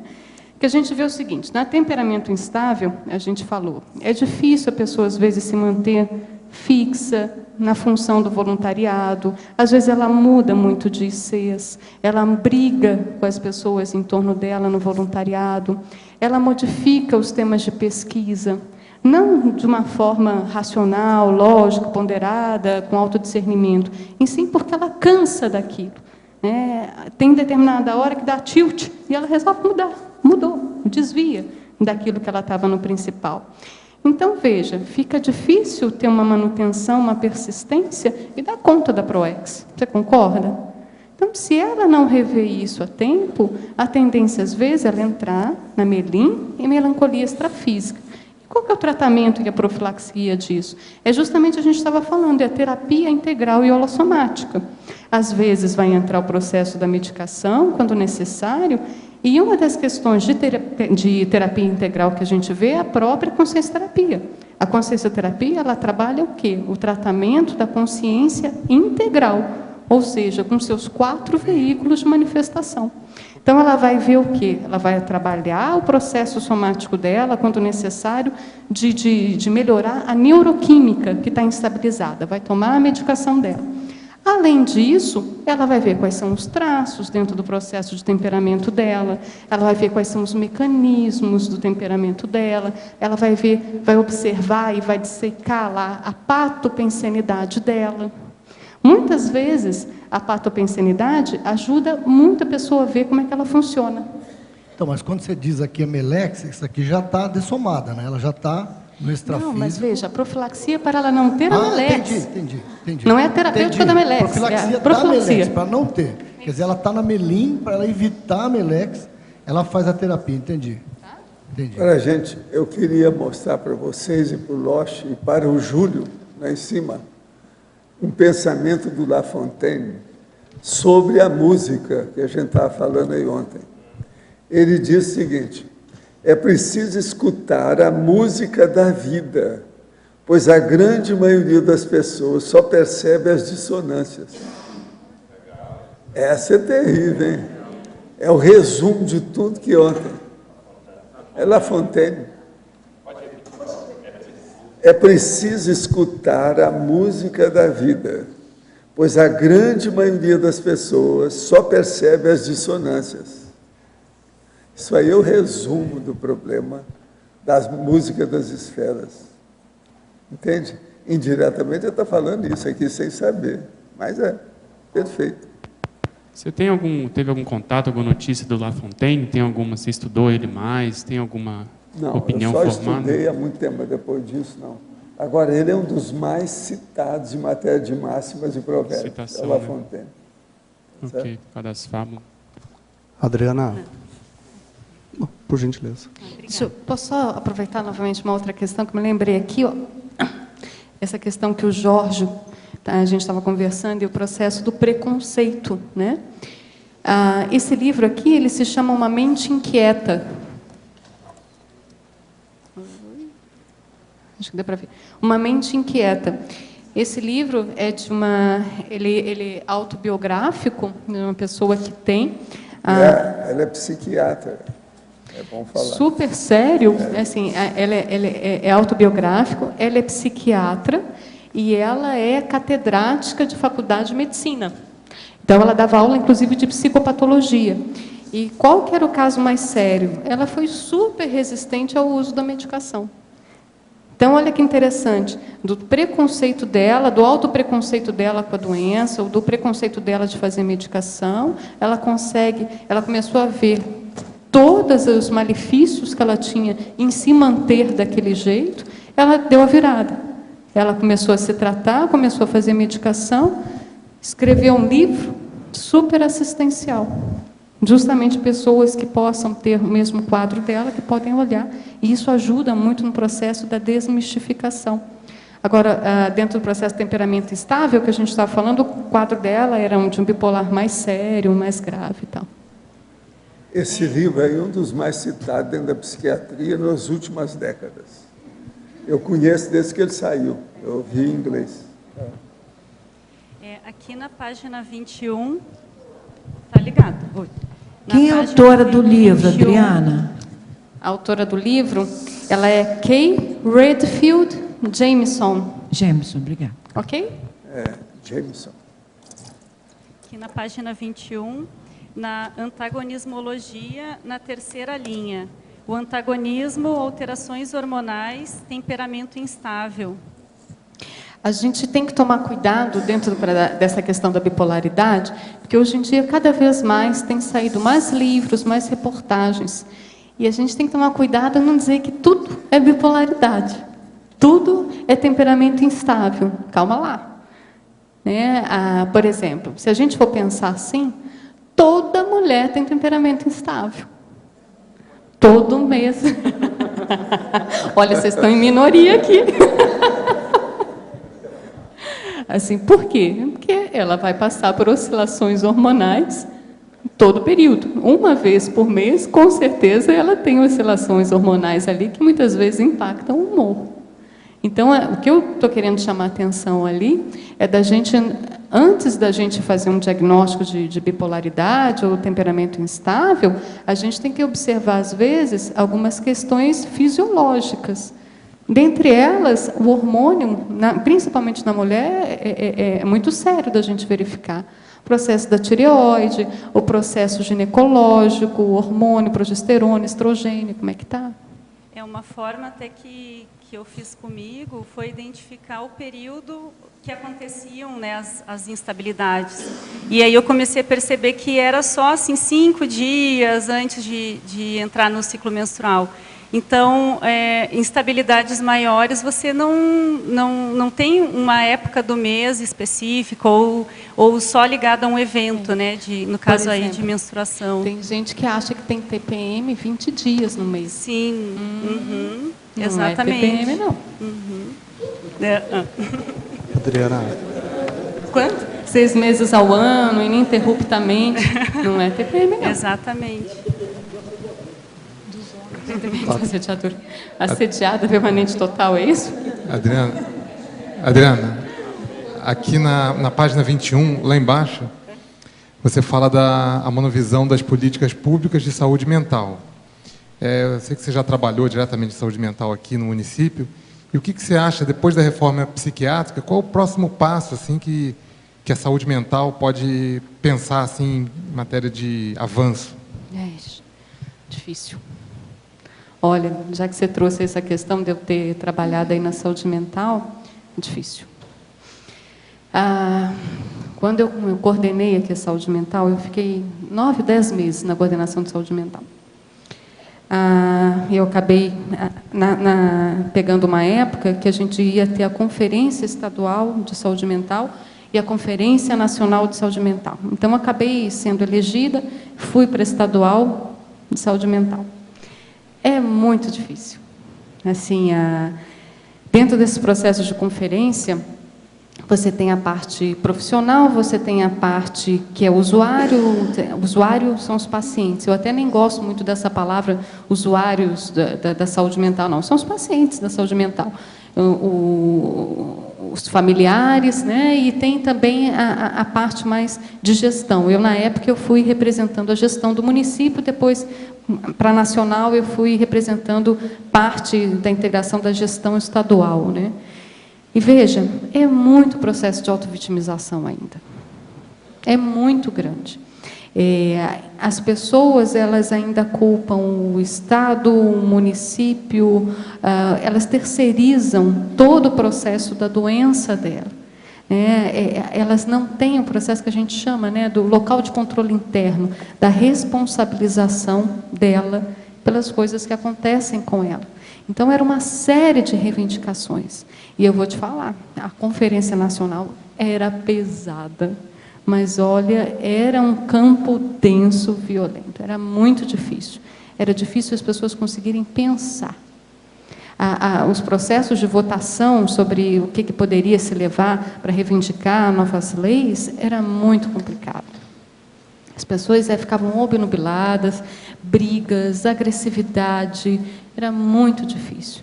Então, veja, tem um processo ainda, além de qualquer outra questão de se pensar em multidimensionalidade, em serialidade, em holobiografia, é a própria convivialidade, o próprio respeito ali entre eles. Você vê que, às vezes, paciente brigando com paciente, às vezes estavam querendo a mesma resolução, mas eles brigavam entre si.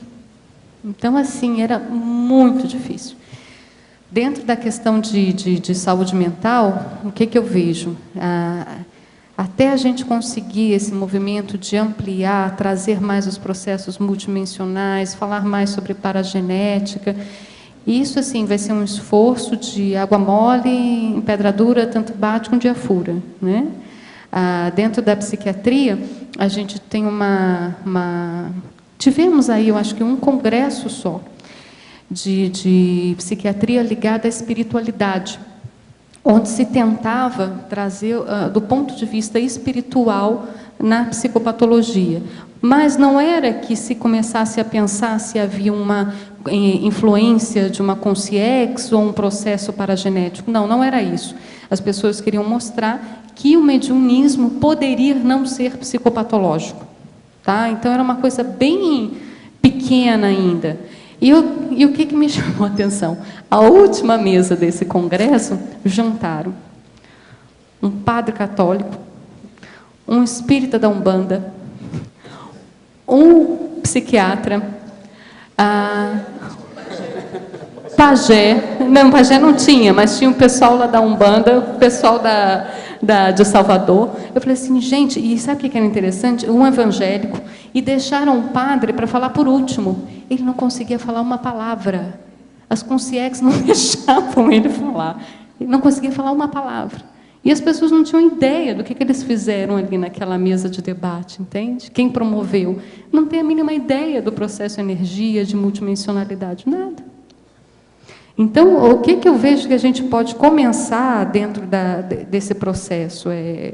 Água mole em pedra dura, eu vou fazer meus verbetes, né? Vou chegar lá e fazer livro. Agora, dentro dessa questão, que eu vejo hoje em dia, que você pode pensar em política pública de saúde mental, ver o quantas pessoas podem pensar no que elas promovem de doença relacionada à saúde mental. Doença mental, entendeu? Adriana. Só um instantinho, por favor. O que elas podem pensar dentro da casa dela, de um ambiente inócuo, que levam elas a ter problema mental. Tipo, elas se darem conta que a mulher tem lá um marido que bebe todas e espanca ela todo dia. E ela entender que ela tem depressão porque ela não consegue sair disso. Porque às vezes ela não tem nem sinapse, nem cognição para isso. Diga. Adriana, Tânia aqui do outro lado. Você mudou de lugar hoje? Mudei. Tem gente na frente? Tem eu, a Rosa, e daí acho que tem mais alguém. Mas olha só, a minha pergunta é uma fala dela. Aqui você é um cavaleiro, você dá a vez para a senhora. Sim. Não, e também... Muito obrigado. Muito obrigada. Foi alguma coisa a partir da fala dela. Você estava contando um caso, aí você disse que tinham várias pessoas e o padre foi o último a falar, quer dizer, seria aquele que teria mais coisas a dizer, em tese. E aí você falou assim, ele não conseguia falar. O que é isso? Olha, não conseguir falar. Ele não conseguia explicar. Ele tinha, veja, era uma mesa que tinham 5 pessoas, tá? Então eram várias religiões. Sim, eu entendi. Era a mesa de fechamento do congresso, só para você ter uma ideia. Foi confusão mental. Total. Você falou, não conseguiu pensamento fragmentário. Não conseguiu explicar. Veja, você imagina, Tânia, o seguinte, olha. Sim. Tinha lá o processo da Umbanda, as consciências ligadas à Umbanda. Sim. Tinha lá o porta-voz da Umbanda e as consciências da Umbanda. Tinha lá o porta-voz evangélico, as consciências, guias cegos ligados ao evangelho. Tinha lá o padre católico e os guias cegos ligados ao catolicismo. Imagina o campo multidimensional, né, que estava naquele momento. Chegou na hora lá o padre, ele era o último, mas eu não sei se quem organizou a mesa achava que ele era de fato que tinha mais coisa a falar, tá certo? Eu não sei se partiram desse princípio. Mas veja, aquela obnubilação, o campo todo tenso, as consciências em cima ali, o cara não conseguiu articular nada mentalmente. E veja, quem organizou aquilo não tem a mínima noção do processo de energia, da confusão daquela mesa de debates. Ficou agora, claro. ele possivelmente era o representante do arcebispo. Eu já tive isso na televisão, entende? Quando foi a Santa Maria, sabe, aquele negócio da saudação a Santa Maria, eu fui para a televisão, aqui do Rio. Não, pois é. Então eles foram lá para debater e me chamaram. O Paulo Coelho estava lá, tinha padre, pastor, todo tipo de pessoa. Eu levei a Bíblia e li. Eu sou o caminho, a verdade e a vida. Ninguém vai ao Pai senão por mim. Eu li na Bíblia. E comecei a ler, falei assim, J. Cristo foi o maior promotor da autopromoção nesse planeta, fora de série. Todo mundo, ó, psh. Aí começou depois um debate muito grande, a dona falou, Valdo, fica quieto, deixa para falar no fim, porque senão ia cair o programa. Eu tenho gravado, tem gravação desse programa. Mas olha, é de rir depois do negócio que aconteceu. Eles nunca esperavam que eu fosse ler os negócios da própria Bíblia da turma, né? Mas liquidei. Eu sou o caminho, a verdade e a vida. Algum de vocês, eu perguntei para ele, algum de vocês tem coragem de ir para a rua e falar isso? O homem era terrível, tinha muito, era um menino, muito boboca, o J. Cristo. Agora, nesse congresso, tinha um psiquiatra famoso, que ele estava fazendo o lançamento de um livro. E aí eu entrei na fila, comprei o livro e tal, e estava pedindo autógrafo para ele, e aí numa dessa, a gente conversando, eu falei um pouco sobre os processos da conscienciologia, né? Porque ali as pessoas estariam mais abertas, teoricamente, para entender o processo, né? E aí, depois que eu terminei de falar, ele olhou para mim e falou assim, que lindo! Aí eu falei assim, gente, não tenho o que falar. Que lindo! Eu falei assim, não tem mais o que eu falar, paro por aqui, muito obrigada. Tá, Diga lá. Você poderia comentar rapidamente, que tem mais gente querendo falar, eu quero ser breve, eu tenho uma pergunta para o professor também. Sindromologia, ali, as 4 síndromes, Capgras, Clerambault, Cotard, Otelo. Tá. Essas síndromes, elas podem acontecer no transtorno bipolar, geralmente no transtorno bipolar mais grave, tá? Falar rapidinho aqui das síndromes. A síndrome de Capgras é quando tem um determinado familiar que está com a pessoa e ela acha o quê? Que aquele familiar não é o familiar. Ela acha que um impostor assumiu a forma do familiar dela. O que é interessante disso? Eu já vi, assim, em internação, algumas pessoas apresentando esses casos, e, ao mesmo tempo, que elas também me contavam digamos, alucinações que ela tinha, e que não eram alucinações, eram visualizações de consciência. E aí, o que é para a gente pensar nessas hipóteses aí dessa síndrome de Capgras? A síndrome de Capgras é isso, é o paciente achar que um impostor está no lugar de um familiar dele. Só que, por exemplo, tem às vezes o paciente enxerga outra pessoa, ou seja, a consciência ali no familiar dela. Então, veja, o quanto ela ali não está tendo uma clara evidência e que, de fato, tem uma consciência ali, e ela acha que aquele ali é um impostor no lugar do familiar dela. Outra hipótese para a gente pensar. Não, mas o caso aí é esse mesmo, é de processo de parapsiquismo mal interpretado.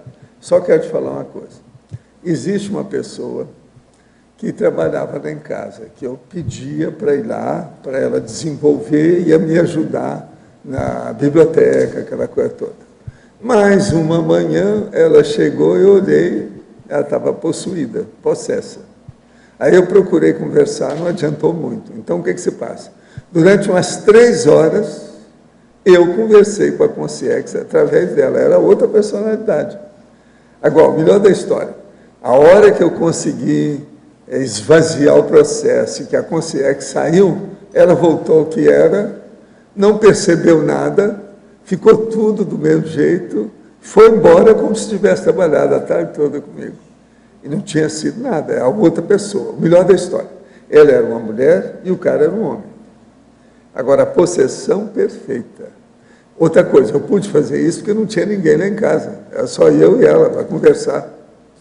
Porque a personalidade mudou toda. Então, aí, essas coisas existem. Agora, no meu caso, não teve nada da síndrome, eu entrei nessa, porque eu estava vendo a consciência lá. Eu sabia quem era. Agora, é interessante. Às vezes é possessão total. E aí, permanente. E o que era interessante? Essa família, dá um caso aí de uma paciente com uma familiar, que era a familiar que ela mais gostava. Só que entrava em crise, ela via a consciência ali com a familiar e ela tinha uma raiva danada. Ela partia para a agressão da familiar, porque ela achava que era uma impostora, que não era, mas era o processo da consciência ali. Né?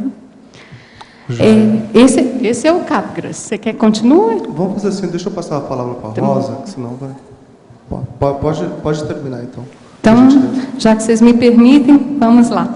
A Clerambault, justamente aqueles casos, às vezes a pessoa entra num processo de grandiosidade e ela acha que, por exemplo, é muito comum, um tempo atrás, determinadas mulheres em quadro de mania, elas tinham certeza que o Roberto Carlos, cantor, era apaixonado por ela. Né? Então, geralmente a pessoa cria um delírio, né, relacionado ao processo da grandiosidade, ela pega alguém famoso e acha que aquela pessoa está perdidamente apaixonada por ela. Essa é a síndrome de Clorambeau. A síndrome de Cotard, ela geralmente acontece nos quadros de depressão mais grave, que é o delírio de negação.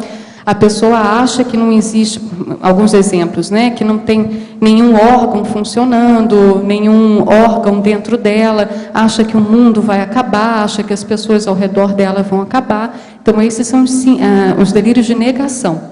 E o outro, da síndrome de Otelo, que é justamente o processo do ciúmes patológico, que às vezes acontece também. Então, às vezes ela tem um parceiro super fiel, mas ela acha que o parceiro trai ela com todo mundo. A vizinha dá um oi, a vizinha já é a amante. Bacana, obrigado. Professora Lino Dercy, o senhor chama a atenção, um homem-bomba matou 90 pessoas. O senhor sempre comenta que uma dessoma aí, um assassinato, são 9 vidas para recompor. Como é que fica esse caso aqui, de 90 pessoas? Qual o caso? De uma pessoa, um homem que mata 90 pessoas. Como que ele vai fazer para recompor essas 90 vidas? O problema todo dele é se mexer, né, e ver como é que vai fazer assistência. A primeira coisa não é essa. A primeira coisa é ver quando é que ele vai mudar a cabeça, por isso que demora. Primeiro, ele tem que mudar e passar para o outro lado. Em vez de ir contra a pessoa, ele tem que assistir. A pior coisa que tem no erro que uma pessoa faz contra outra pessoa é ela reverter a condição. Ela, em vez de pensar mal daquela pessoa, tem que pensar o bem, tem que ir lá assistir. Por isso que, às vezes, pelos cálculos que eu fiz, fazendo um levantamento, você está entendendo? Uma estatística do processo, eu cheguei à conclusão que um homicídio simples, ele demora 750 anos, a média que eu vi, do povo com processo de série X, personalidade consecutiva, uma série de coisas. Agora, existem umas coisas complicadas, que às vezes a pessoa mata sem saber. Então, por exemplo, aquele suicídio que eu sempre falei, lá na Praia do Júnior, o cara se atirou lá de cima da janela, estava um cara passando embaixo, ele bateu em cima e matou o cara na hora. Então, os dois morreram na hora. Isso aí já mudou a situação, não é bem. Eu estou falando, é aquele homicida que foi atrás da pessoa e matou. Só uma pessoa que ele matou. Aquilo vai criar problema, no mínimo, 750 anos. Tá joia, a média é essa. Rosa. Adriana, o verbete do DAC é acomodaciologia, que é aquela acomodação assim, tem até uma expressão aqui, uma acomodação progressiva e tal. Aí eu fiquei interessada de saber, de fazer o cotejo com temperamento instável. Se essa acomodação também demonstra, porque não é a depressão, não é a outra polaridade do bipolar. É a acomodação, que eu estou entendendo aqui, é unipolar, né? Ela fica direta ali. Isso aí é que é o comum com sim múltipla. Isso aí que ela está falando.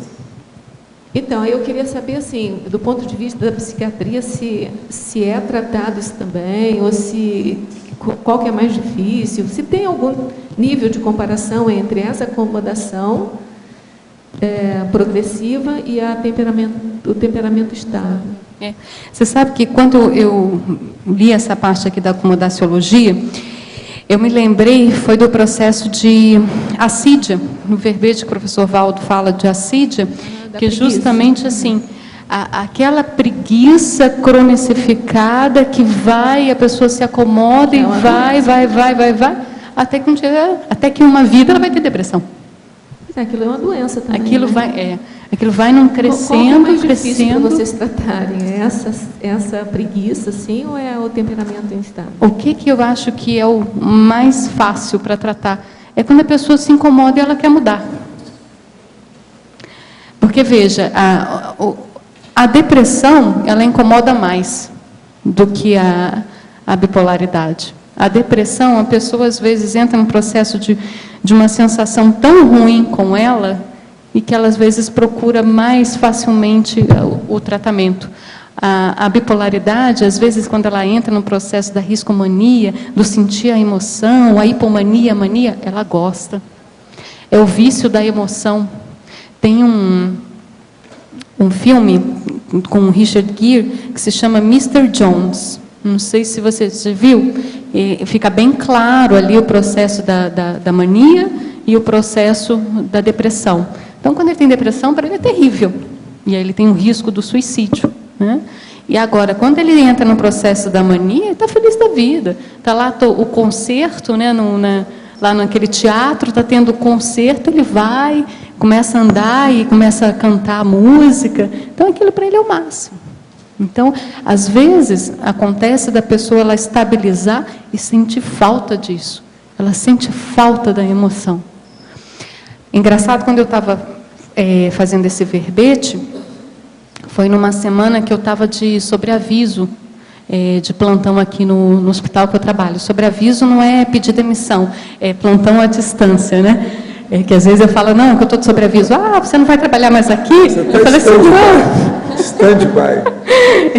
Eu estou de plantão à distância. E aí foi interessante que, nessa semana que eu estava fazendo esse verbete, obviamente, eu só atendi casos de bipolaridade internado. E casos graves. Já fiz atrás. Pois é. Levantei a bola, né? E aí é interessante que teve até paciente de Córdoba, na Argentina, que eu fui atender. E assim, bipolar. E vários bipolares, e assim, cada bipolar assim, muito grave. Obviamente precisava de internação, então eram questões mais graves. E aí chamava atenção uma das pessoas que era justamente assim. A rotina dela, o hábito, começou a ficar tão monótono que ela falou assim, eu não aguento isso. Ela parou todos os remédios, tentou, obviamente ela descompensou e depois ela tentou o suicídio, que aí entrou toda a descompensação. Então, assim, essa questão, às vezes, da monotonia, é difícil, né? Às vezes a pessoa não aguenta o monótono, ela quer a emoção.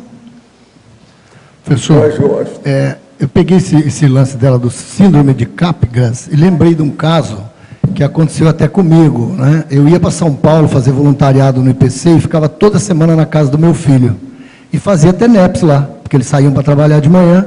E tem uma filhinha de 1 ano. E determinada semana, eu ia toda semana, determinada semana eu cheguei, quando eu abri a porta, a menina entrou num surto, berro. Parecia que tinha aplicado uma injeção, aquela criança berrando e começou a berrar. Me olhava e berrava. Meu filho e minha nora ficaram totalmente perplexos. Eu entendi que na hora tinha boi na linha. Eu falei, não tem nada não, tranquilo e tal. E sentei no sofá e fiquei trabalhando as energias. A minha nora tinha que tirá-la da sala. Levou ela para o quarto, aí eu pedi licença para meu filho, fui até o banheiro, comecei a exteriorizar a energia para o apartamento inteiro, mandando, principalmente no quarto que ela estava. Ela foi acalmando, voltou na sala, acabou tudo. A minha dúvida é o seguinte, tem muitos casos de criança que reconhece devido à proximidade parapsíquica da última vida, não é isso? Que ela acabou de chegar. E às vezes os pais entendem que essa questão de que está estranhando, que está não sei o quê. Na verdade, ela está vendo alguma consciência ali. Na minha opinião, era algum assediador que não queria que eu ficasse ali, porque eu estava fazendo limpeza. Uma coisa boa que tem com a criança é que ela fala a verdade, ela não inventa. Ela mostra aquilo que ela sentiu. Se você souber calcular, fazer o diagnóstico, avaliar corretamente o nível de mentalidade da criança, você pega o fenômeno, a ocorrência, o surto, nunca mais com muita facilidade. Foi só essa vez, nunca mais teve. E ela me adora o tempo todo, já gostava antes, foi naquele dia, pontual. Foi demais. Mas isso é semipossessão, surto de semipossessão. Que ela via em mim, ela olhava para mim e aquilo parecia que tinha um monstro. Assim, que ela e às vezes a pessoa transfigura o rosto, o gesto, a boca. Era uma clarividência facial, como a Adriana falou. Todos os processos da faces mudam. Entende isso? Agora, Adriana, eu espero o seguinte, a psiquiatria tem, você sabe, uma enciclopédia de condições para a gente examinar. Então, a gente espera aí uns 500 verbetes da sua parte, tá certo? Contamos com você, tá bom? O DSM vai ficar desse tamanhozinho, tá bom? Nosso comerciário, por favor. Obrigado. Hoje tivemos 46 assinaturas no livro de presença, 24 perguntas presenciais e 16 perguntas online. Temos os recados da Anália sobre o curso Heterocrítica de Obra Útil, a Rosiane sobre o curso Opção pelo Autodesassédio e a Patrícia e o Eduardo sobre o curso ECP2. Boa tarde a todos. Gostaria de fazer 2 questionamentos aí para vocês. Você já debateu um livro útil com dezenas de pessoas? Como que você avalia a sua criticidade, né, ao ler um livro? Então, se você deseja aí, ter essa experiência de debater um livro relevante, útil, com dezenas de pessoas e está desenvolvendo sua criticidade cosmoética, venha participar da 18ª edição do Heterocrítica de Obra Útil. Tá? Esse curso, acho que muitos já conhecem, né? Esse ano a gente vai estar com o formato tradicional dele.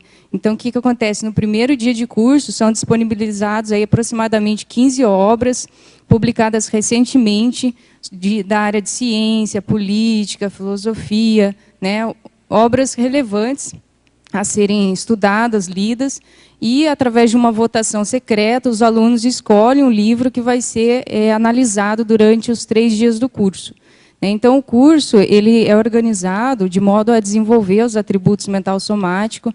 Então, ele aprofunda na análise de conteúdo e de forma, o que é consensual, o que é heterocriticável na obra, no livro em estudo. Então, quem tiver disponibilidade, tiver interesse em participar, né, trabalhando em associação de ideias, trabalhando a questão de argumentação, a questão de concentração mental. Tá? Então, não perca essa oportunidade, tem muita gente que está com saudades também desse curso, né, do modo tradicional. Então, 14 a 16 de setembro vai ser no discernimento e maiores informações aqui no CAEC. Tá bom? Obrigada.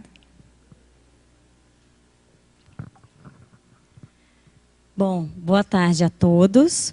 Então, o curso que eu estou divulgando hoje é Opção pelo Autodesassédio. Esse curso é da professora Adriana Lopes. Ele irá acontecer na ACIP. E os temas abordados nesse curso são as ideações contra si mesmo, a condição do autoassédio, né?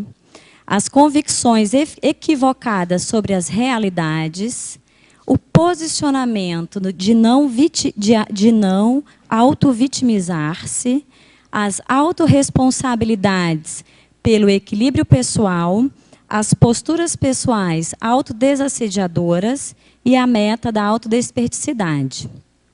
Esse curso irá acontecer nos dias 15 e 16 de setembro, seria um sábado e um domingo, né?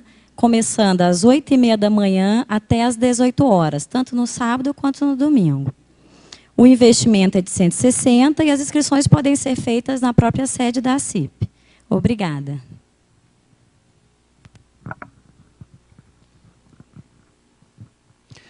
Boa tarde. Já decorreram 8 meses desde que, no último encontro do SCP-2, em dezembro, o professor Valdo nos trouxe a novidade de que seria possível a desperticidade em 3 anos. Aí a gente pergunta, você já fez um inventário do que você investiu nesse tempo em prol da sua desperticidade?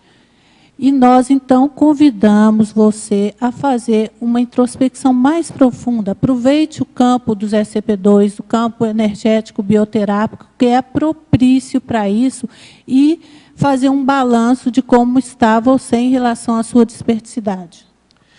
O campo consciencioterápico bioenergético, ele cria uma trégua temporária. Essa trégua permite um aprofundamento na autorreflexão. E a forma como é montado, com calma, 3 dias em imersão em hotel, isso permite uma organização, a pessoa fica ali em imersão, então as condições são todas otimizadas para uma reflexão mais profunda. E ela funcionando ali, tendo aquela trégua, o que acontece? Ela cria parâmetros comparativos para quando ela estiver funcionando lá fora. Então é uma referência muito importante. Vale a pena participar aí dos campos. Nós teremos agora em setembro 3 ECP2, no Rio Grande do Sul e aqui em Foz, do dia 21 a 23 de setembro, no Hotel Rafaim, com Epicom, professor Moacir Gonçalves. O amigo da amizade raríssima do professor Valdo, como ele colocou no verbete. Estão todos convidados, nós aguardamos vocês e lembramos que as turmas de ECP2 estão sendo fechadas com 1 semana de antecedência. Então, não deixe para efetuar a sua inscrição na última hora. Obrigada. Vamos colocar energia nisso.